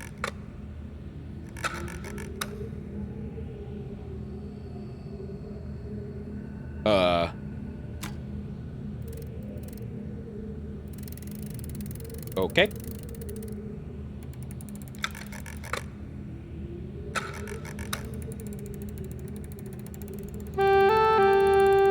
Oh, yeah.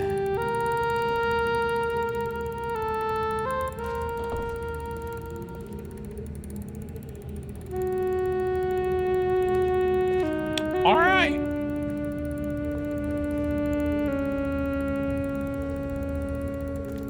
I think we're ready to go. Oh. I thought the book was not on. I was not like I wasn't expecting to go like immediately, but okay. We left. But oh. Okay.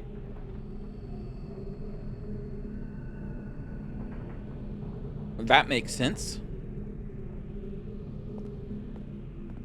No, I'm kind of extra annoyed that the book just didn't show that it was on, because it would have been cool to watch the flyby for this new location.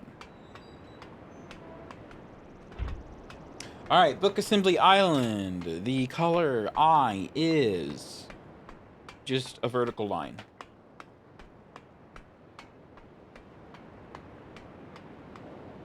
We go free Catherine. And then translate the numbers, and I believe that'll be the end of the game, unless they've added some extra stuff at the end. Which I'm kind of hoping they don't, because I don't know what they could add to make it better. I missed it. Got it.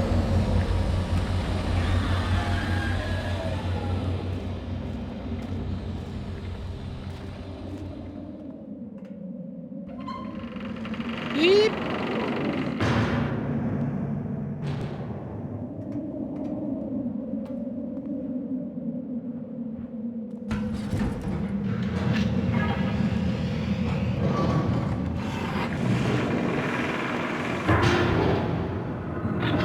Much to think about.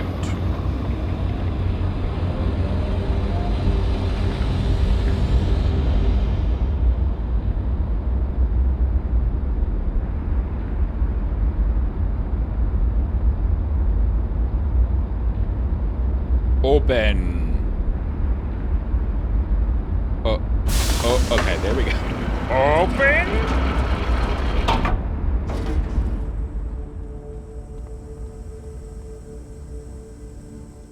Summon. I kind of like that they make you have to use the marble, the color symbols more, because that's one thing I didn't have to memorize, because I didn't have to use it all that often. Prison Island is the vertical cat eye.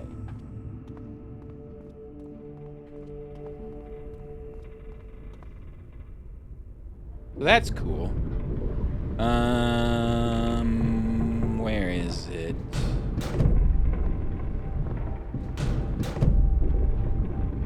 There it is. It's up there.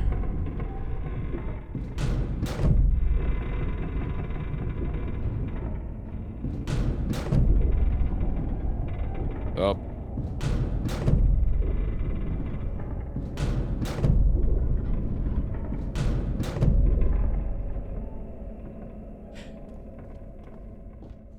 Okay. So to talk to Catherine, you go up the back and climb up a bunch of ladders, but to free her, it's still through the front. Is that a bit new? Maybe not. That it was Gen's old office. I guess it doesn't necessarily mean that it's new lore. It's just that in the old game, the elevator, you just retrofit a prison fence on it, I suppose. Whoop. Freedom!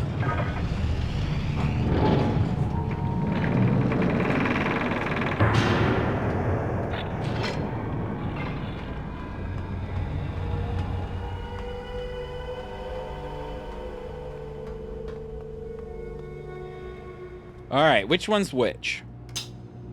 That's a snap. That's a crank. And that's a ding. Alright.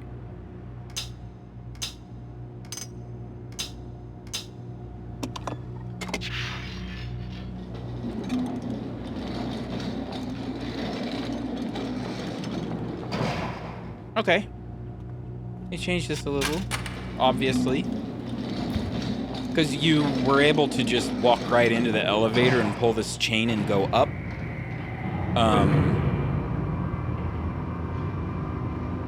And the code just opened the bars so Catherine could come out with you. I imagine... Oh. We have to move quickly. Gen's people may already know what's happening. Once we're back with the moiety, we'll have time to regroup. Can I see the book? You're not going to be able to see it because that's a plot point. You did it. Up. You captured Plot Gen. hole. We're all free. This has definitely changed But they're still dialogue. his followers. I'm not sure what they'll do once they realize he's gone. I have to get the villagers to safety as soon as possible. And you go back to where you first arrived and reopen the fissure. I know it's risky, but it's the only way to signal Atris. I'll try to make it back there as soon as possible, but don't wait for me. Give me the book. Oh, and don't forget the combination in my journal. You'll need it. I was going to say before we got up here that I bet they make her go through this so you can't see, so they don't have to animate watching someone go through the dome. Okay.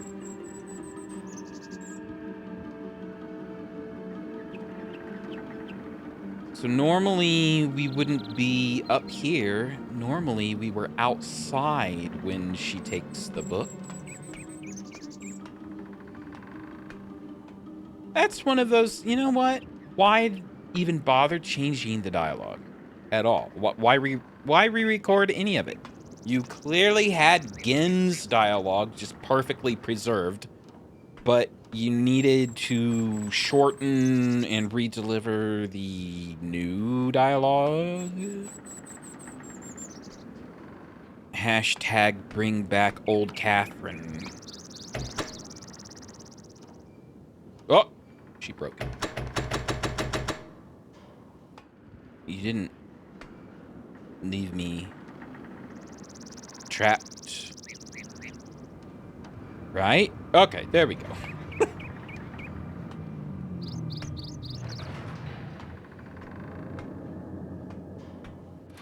Yoink.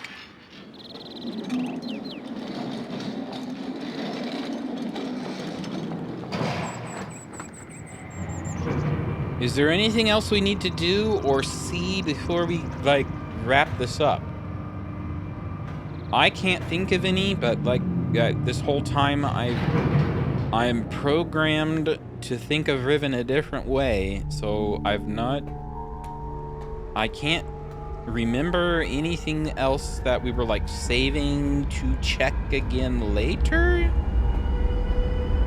Oh, need to open the vertical cat eye. Again, like, the reason I don't remember these symbols, they were painted gold on the dome, so you could just watch in here which one you needed to push the button on. But they got rid of the gold mark, so you can't see which one you push the button for.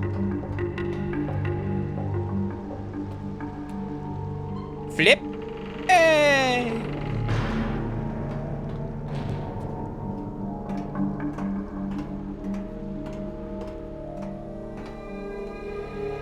Alright. So unless somebody is gonna be like, you need to go look at this thing over here that you forgot to go back to, the only thing we have left is all the moiety numbers that we need to translate for the telescope.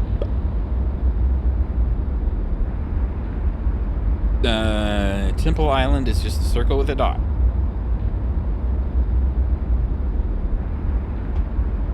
Open.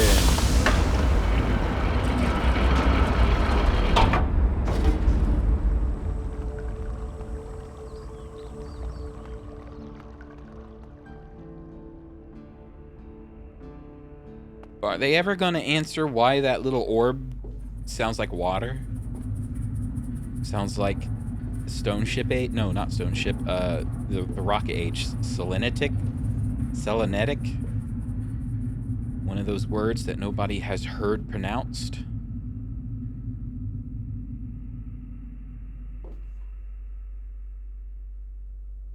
Why does it sound like spring water? We will never know.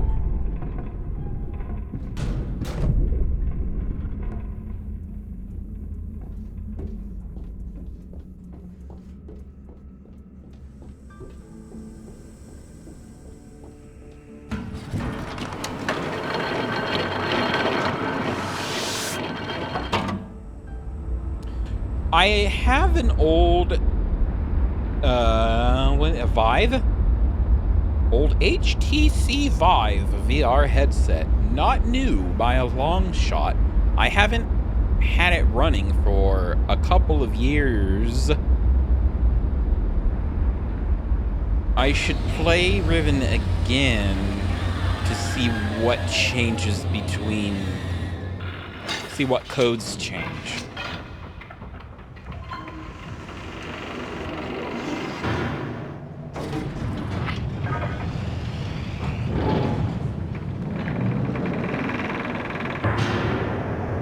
I'm assuming Catherine's jail changes. Her code changes, the telescope changes, and then the sliders for the fire marbles, those change. But maybe not.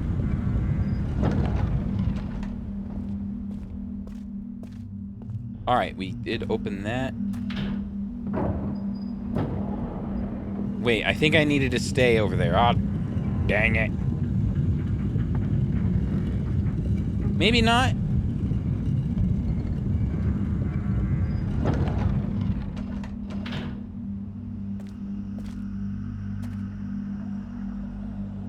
Oh. I'm gonna save it. Surely they won't let it rotate while you're inside the alcove. Right? Okay, apparently the temple or the gate room is smart enough to realize that there's a life sign in the alcove.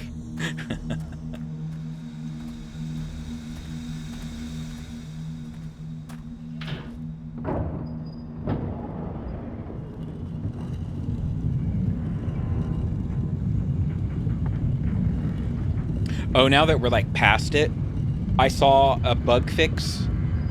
The patch after it went live, there was a bug fix that included a fix for when the waffle iron lifts back up, that it does not take the player with it, which I have found hilarious. Because it's always been kind of a thing like, that waffle iron lifts up. Will it crush people? And apparently, in this version of the game, it did.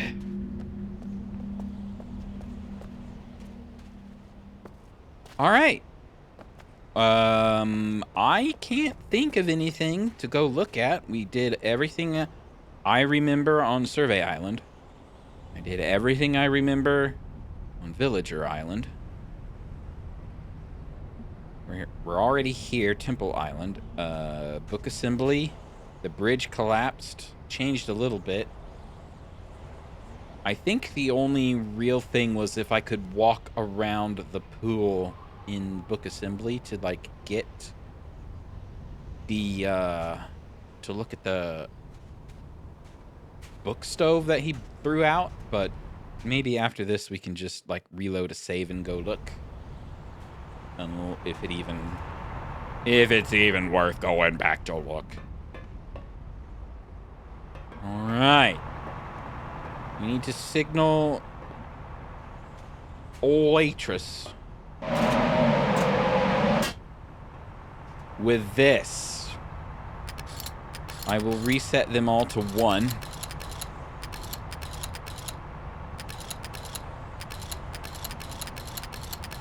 Alright. Now that we know how to read it, and I'm not an idiot. 1, 2, 3, 4, 5, 6, 7, 8, 9, 10. And then we're back to 1. Okay. So, they pretty much just give you the answer to the rotation trick. Which, fine. But you had to figure that out in the school in the original game. All by yourself. So, to view the screenshot, I had to hit escape. Pulled me away from the control panel. So that means I'm going to need to write down the numbers myself. In her journal. And go. Okay. Just casually throwing my bag through solid objects. Okay. We can write these down. We've got 1, 2, 3, 4, 5, 6, 7, 8, 9, 10. Got 10 numbers. 1, 2, 3, 4, 5, 6, 7, 8, 9, 10. And we've got that, and then I'm just drawing shorthand. We've got a double. We've got a double. Then 1. These 2 again. The rabbit ears. And then another double. So according to our charts, the first one is 6, which was our warp. The second one is a 3.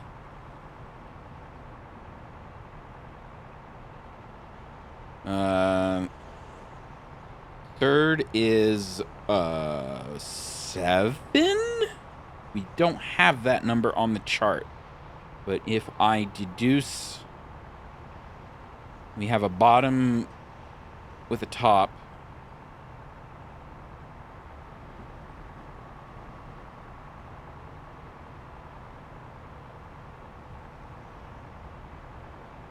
Right? That's a 7? Trying to think, is it flawed?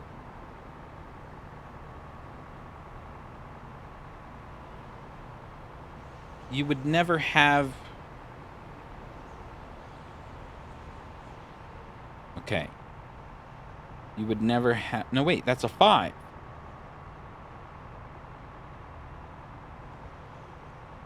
Seven is the first double.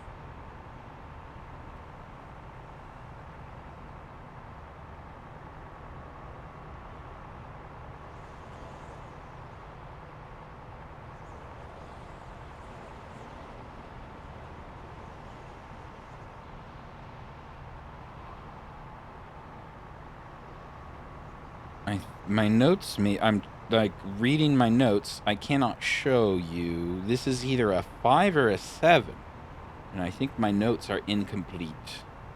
I have written something down wrong.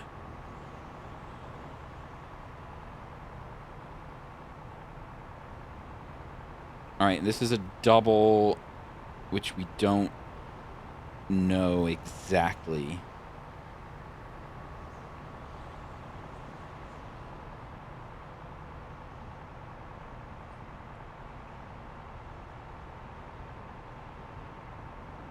This is a 3 again. I'm skipping over it. This is a 6 again. This is a 1. This is again, a 5 or a 7. I think it's a 5.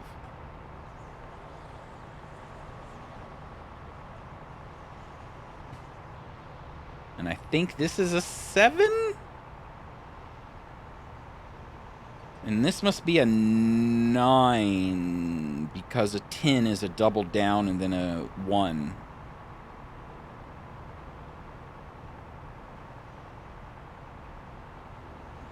And this must be an 8. I've got a bunch of question marks. It could just work straight off the bat and I remember more than I thought. Or we could just... I'm going to save again. How many save slots do we have? Okay. I wish it was in reverse order. So latest at the top, but at least it lets me save. All right. So 6. 3. I'm assuming 5. And this should be a 9 maybe. And this should be an 8 maybe.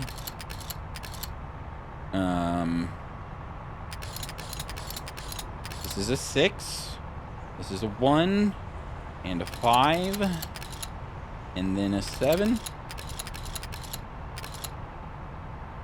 Or not. All right, we've made a mistake somewhere. All right.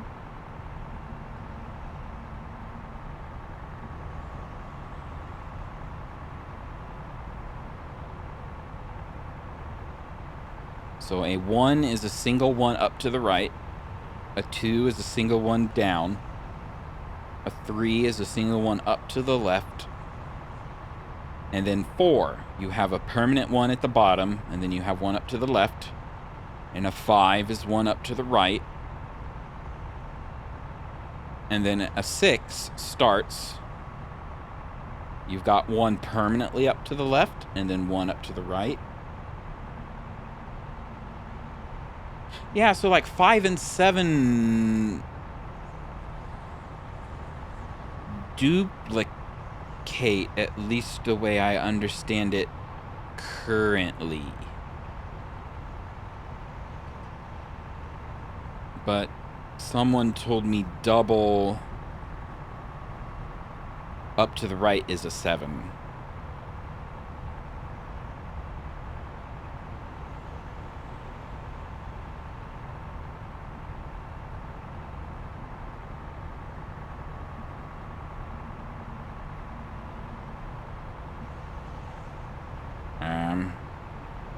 Six, 3, 5, 9, yes. 8, yes. Oh, that should be a 3. That might be the problem. Hey! I was correct. On all accounts, I just mashed 1 too many times. Woo! That could have been bad. That's like the worst problem is when you know in your mind what the answer should be, but you put the wrong, when you did something else wrong, and then you think, well, now I don't know what it is. And you do, you just did the controls wrong. Okay, we've saved.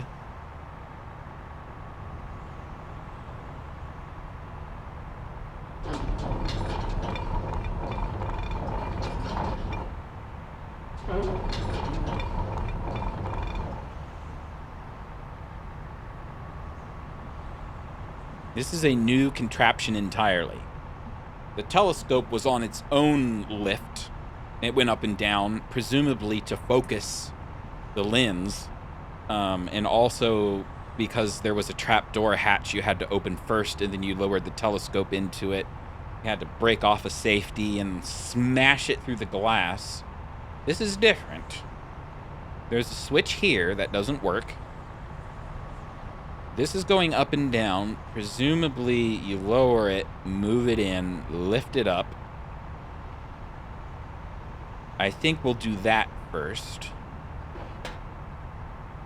Oh, we have to do that first.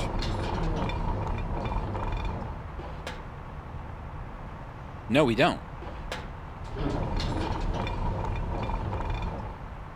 Okay, my theory is to break it, we just move it over now and smash it down. But let's try to operate it correctly first, so we know the optimal force for destruction. So it can keep on moving back. Okay, it got stuck.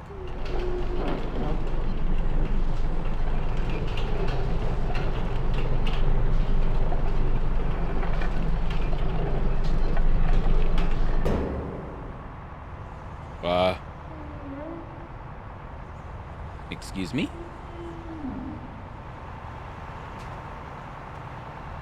Oh, it's like lifting up from below. What? I don't understand what's going on.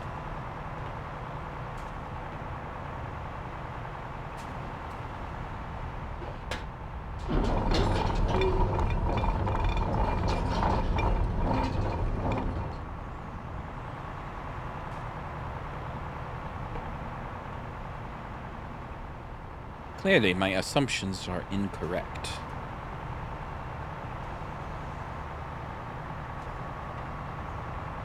Do we smash it through now? There's already glass there. Okay, so what's this for? It does nothing.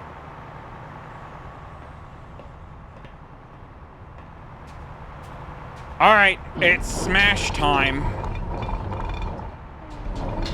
Maybe?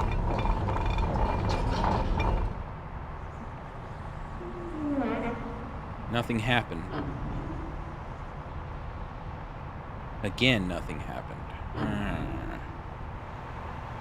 Interesting.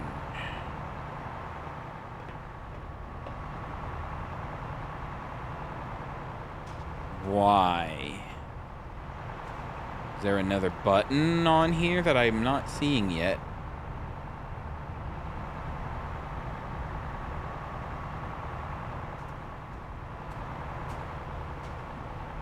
Forward, then up. I thought I had tried that.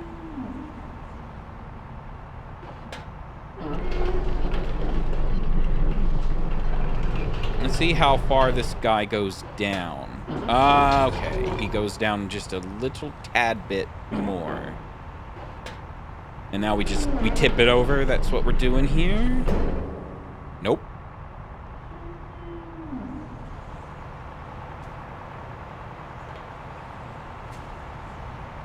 Very odd. It's hard to like...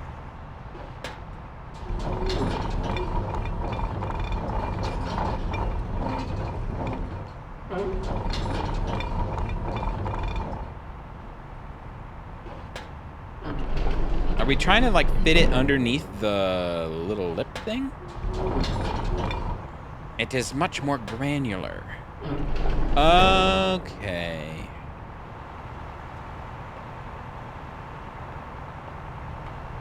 That makes sense. It's hooked underneath, just barely. I might need to lift it up a little more. Nope. I think we're right on the money. Oh! We've got a problem. I'm stuck. I can't move. I've broken it. It's dead.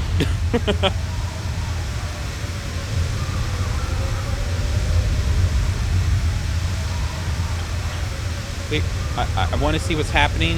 Okay, it was a world. We changed positions in the world.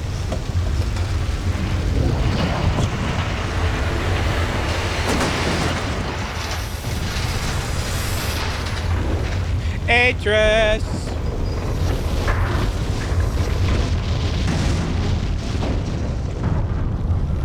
I can't move. I would like to look inside, but I can't move. Atris? Okay. I did it! Catherine has the book. I can't prove I captured Gin. Much time. Where's Catherine? Where's the book? I don't understand. Atris! Yay! The villagers are safely in the Rebel Age. I thank you. As do I. You've accomplished more than I could have hoped for. You've given me back my life. The path home is now clear for all of us. Don't fall in. I need that book. Oh, wait. No, I fall in. You need the book. That's right.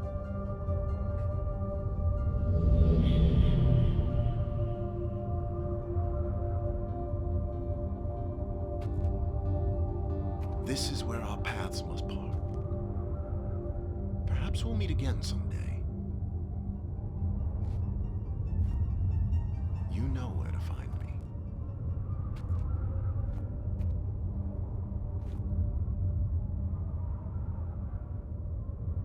Goodbye, my friend.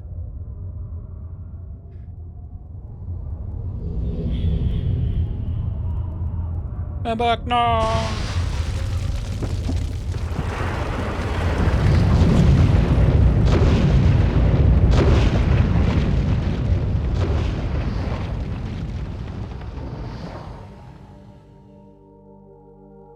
Yay.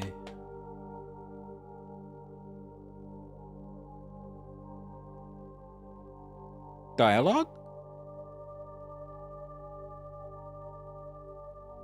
Don't leave me Now hanging, I Atris. understand. There we go. Endings and beginnings are within the fissure. That riven cleft of stars that acts as both a wall and a bridge. And though I'm unable to understand how, the very flow of stars that brought my mist book into worthy hands, I am sure served as a safe passage home for my friend. But you're not sure. The age of Riven has come to a close, but the people of Riven are free. And now I am at rest, understanding that in books and ages and life, the ending can never truly be written.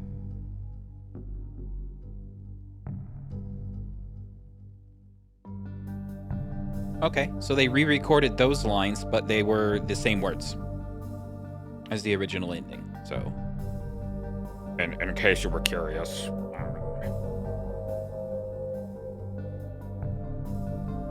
Roll credits. Yay! Awesome. Richard Vander Winde, I'm not sure how to pronounce his name, but a lot of these are original. At least the leads were original. I think everybody else here is new. I recognize that guy's name. That guy, Mark DeForest, still lives there? Or works there? Good, good.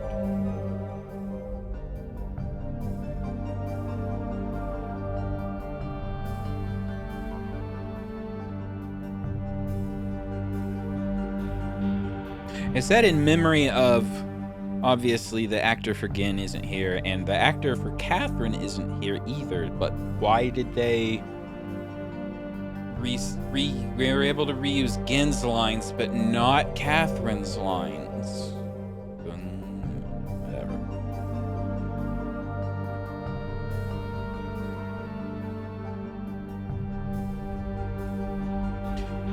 The interesting thing is, I recognize a lot of the names of people who worked on this, as in they were fans back in the day. So I like to talk to them on a regular basis. So that's interesting. Probably the ones who were working on the Starry Expanse group.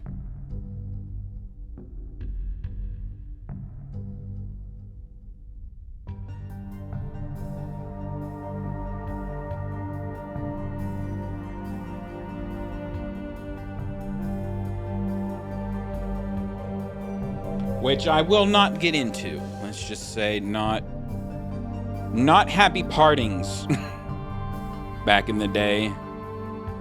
Oh, there's the Starry Expanse project, folks. Do I recognize any names from this? Not so far.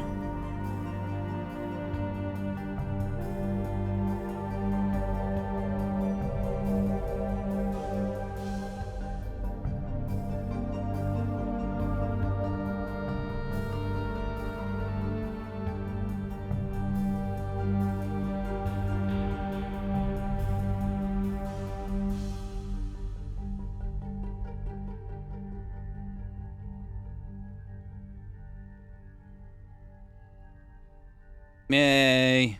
The end.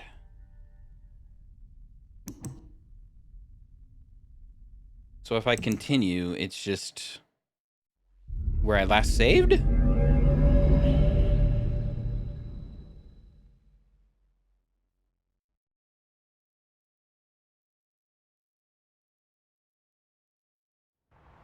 Yes. Okay. I was just curious. What, like, the final game save would be. Okay. Wow. There we go. I'm glad they didn't add a whole lot to the ending. In fact, the ending is entirely the same. Thumbs up. Thank you for not changing the ending. As for the rest, my opinion really hasn't changed from the start. I kind of went through a few of the things that really stood out as I don't know if I like that, but nothing else really jumped out at me as like, oh, I don't like that. Except maybe the extra Imager stuff, because that changes a lot of the characters from the books. And of course, the books are always canon-ish until the game comes in and like changes something. But it was compatible with Riven up until they added new stuff. So, take it or leave it. It's, I guess, a nice nod, but it would have been nice to see not mortally depressed Anna.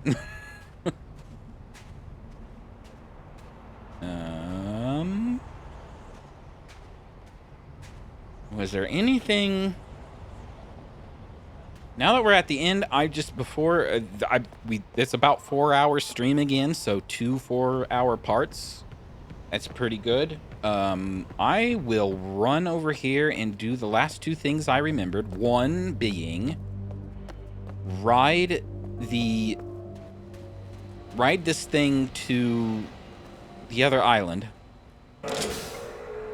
and get out on the wrong side and see if there was anything special there.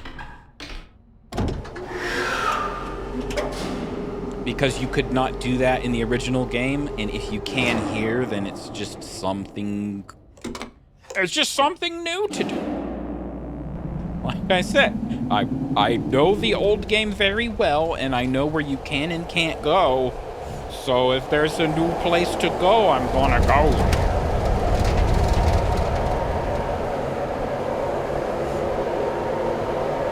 Even though I'm assuming there's nothing over there.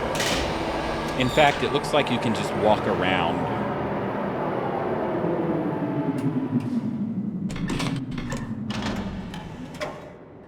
Nope. Rotate, if you please.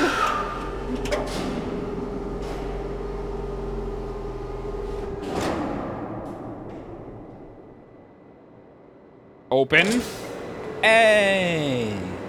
But now that I'm here, I think you can just walk around the back, and it's not. Okay. Oh boy, what a fancy new thing. Now let's ride back to the Book Island and see if I can walk around the lake and just check out the stove that's been chucked out of the lab.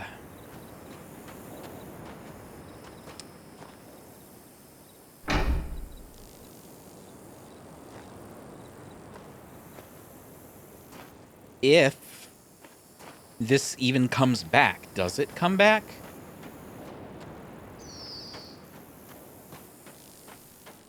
How long do we wait for it to come back?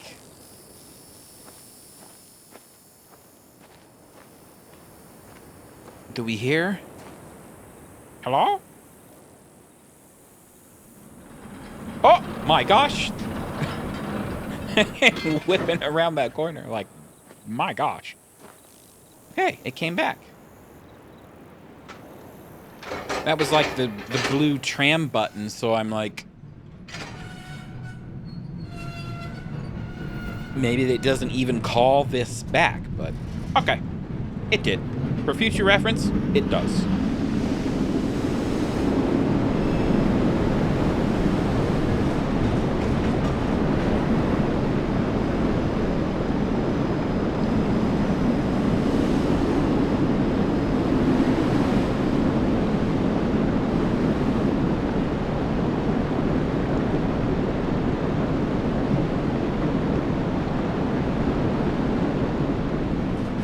I wish the camera wasn't locked. I'm not in VR.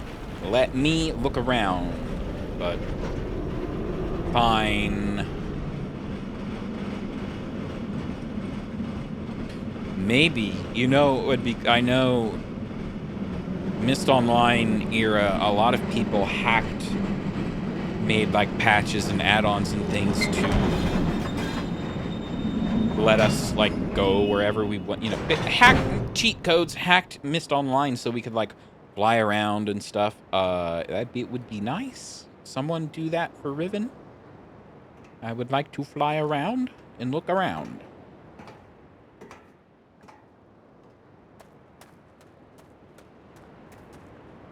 It might be a terrible idea. Who knows if the world is even like one cohesive unit. It's hard to tell where the loading screens actually are. As it turns out, we can walk all this way.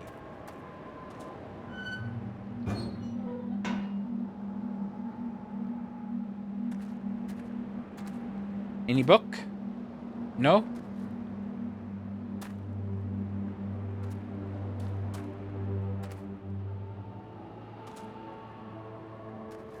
We've just got eerie music. Alright. That's... I guess that's it. Was there anything left to see in the lab? We let the frog out.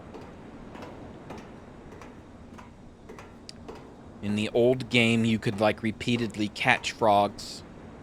So we don't have to worry about that. That's not here. It's instead a fire marble harvesting area that whole thing turned into.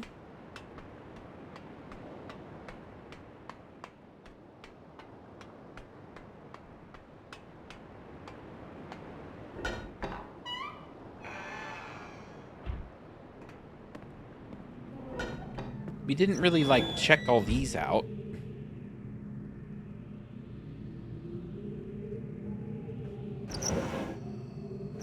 Got starfish. I know he was, like, investigating how the number 5 shows up absolutely everywhere. Oh!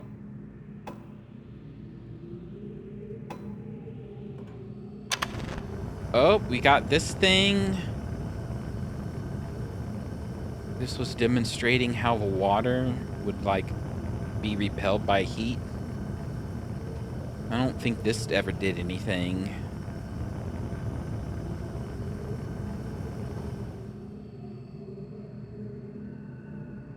And then it cools down.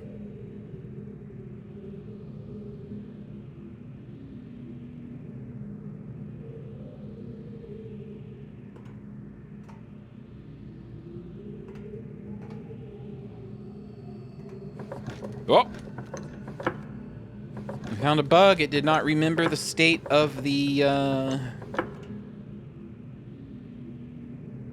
book press. The wheel has stopped spinning.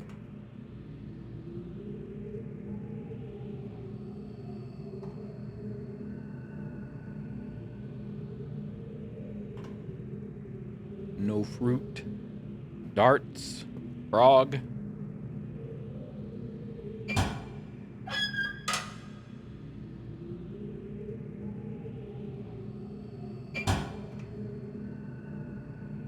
I'm just kind of madly clicking at this point because I've clicked everything I know, so anything that new that shows up is, well, it's new. Go away. Thank you. All right. I think we're done.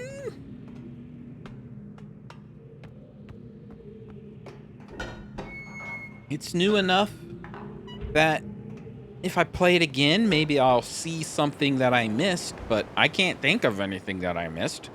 And if nobody else can think of anything that I missed, we did it.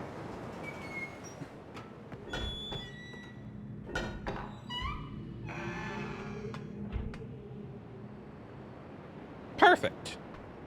All right, well, I think I'm going to end the stream there. Thanks to everybody who hung around and suffered through my reading of all those journals to find the new stuff.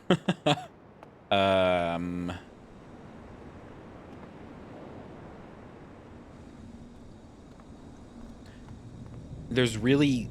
Oh, okay. I see. It's kind of an Easter egg. Not really an Easter egg, but it's kind of like a... Hey, even if you missed the door, there's stairs down here, which is... I know why they did it, but... The old game didn't hold your hand. If you missed the thing hidden behind the door, you just freaking missed it. You have to go find it. I miss games that let you make mistakes.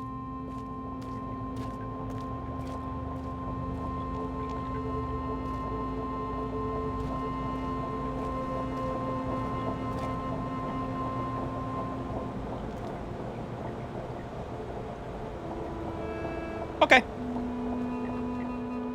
I'm not even gonna save, because we haven't really done anything new. We just went to look around. So yeah. That's it! Thanks for watching. I'll put this up on YouTube. I forgot. I guess it's a good sign. I was so absorbed. I meant the recording from yesterday seemed a bit stuttery, but the game feels silky smooth, like, the entire time. I don't think I was overloading my PC at all. Let me see if I can open Task Manager. Yeah, I don't feel like I was overloading my PC at all. Either time. It's perfectly smooth right now. And yet, the recording I did seemed to just not be very smooth. But that could be me. I'm using the new AV1 encoder for my recording, so it could be something with that. Maybe I have a setting that's wrong, so... I guess for future me, if you're watching this and you're like, man, why is the video so screwed up? I don't know. Past me doesn't know. Future me, tell me when you find out. Okay? Okay.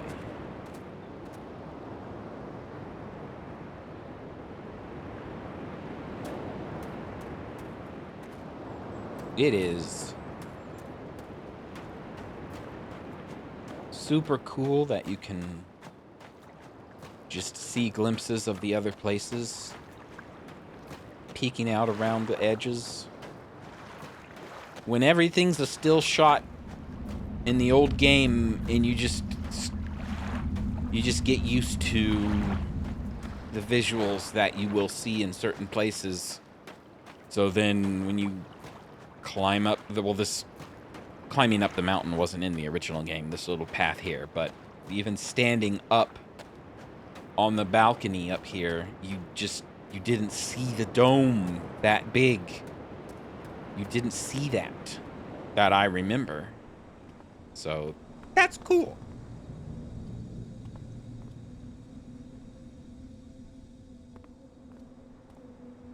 Okay. I won't stop reminiscing, and I'll just let everyone get back to their lives. I'm going to, I don't know what. Maybe I'll see about setting up my VR stuff, which I have not done since I moved, and I'm looking around to see where I can put base stations. I don't know. Anyway, I'll see y'all later. Thanks for watching. I'll upload this as soon as I can. What will I play next? I don't know. When will I do it? I don't know. Not tomorrow. I have plans tomorrow. Probably won't do any streams quite as long as I did for Riven. That's a special occasion. We still have Talos Principle 2 to finish, and plus it got DLC, and then playing Riven makes me want to go and play Abduction, which I haven't done since I've upgraded my PC since it came out. So I'm sure it'll look a lot nicer. And that was before I was even recording or streaming, so that might be fun to do. I don't know. I've got a bunch of retro stuff that I've hooked up. Oh, it's not even in frame. There's a Super Nintendo right here. It's real. It's hooked up. I've got a RetroTink 4K, so it's ready to go. Play that sometime. But yeah, that's it. Thanks for watching. My overall feelings about the game haven't changed from all the stuff I was saying before. I think overall it's a yes. Yes. If you've never played Riven, give this a shot. It's modern. It'll probably hook you if you like this sort of game. And if you do like this version of Riven, definitely get the old version, especially since Cyan is known for delisting their old titles in favor of the new ones, so you can't get them anymore. So maybe get that sooner rather than later. Although I'm sure they won't turn it off old Riven anytime soon, because new people are coming in. They might want to play the old one. Very different. Very much the same, but very different. I think, obviously, I prefer the old one the most. But this one's not bad. It didn't make me mad, kind of like Myst VR did. But I kind of knew what to expect, because Myst VR kind of sideswiped me with all the changes, all the unnecessary changes they made just to make VR work. So I was kind of prepared for those sorts of things this time, so that probably lessened the blow, which is good, I think, in the long run, because this one, Riven, was my favorite. Myst is great. Riven was the best. So yeah. All right. That's it. I'll see you later. For real this time. Okay? Okay. Bye-bye. Thanks for watching. I might see some of you later. If not, that's fine. Thanks for joining me, but, bye. Oh, I wanted the... All right, let's keep the sound. I'll keep the sound going for the recording for a little bit, okay? Okay. Bye!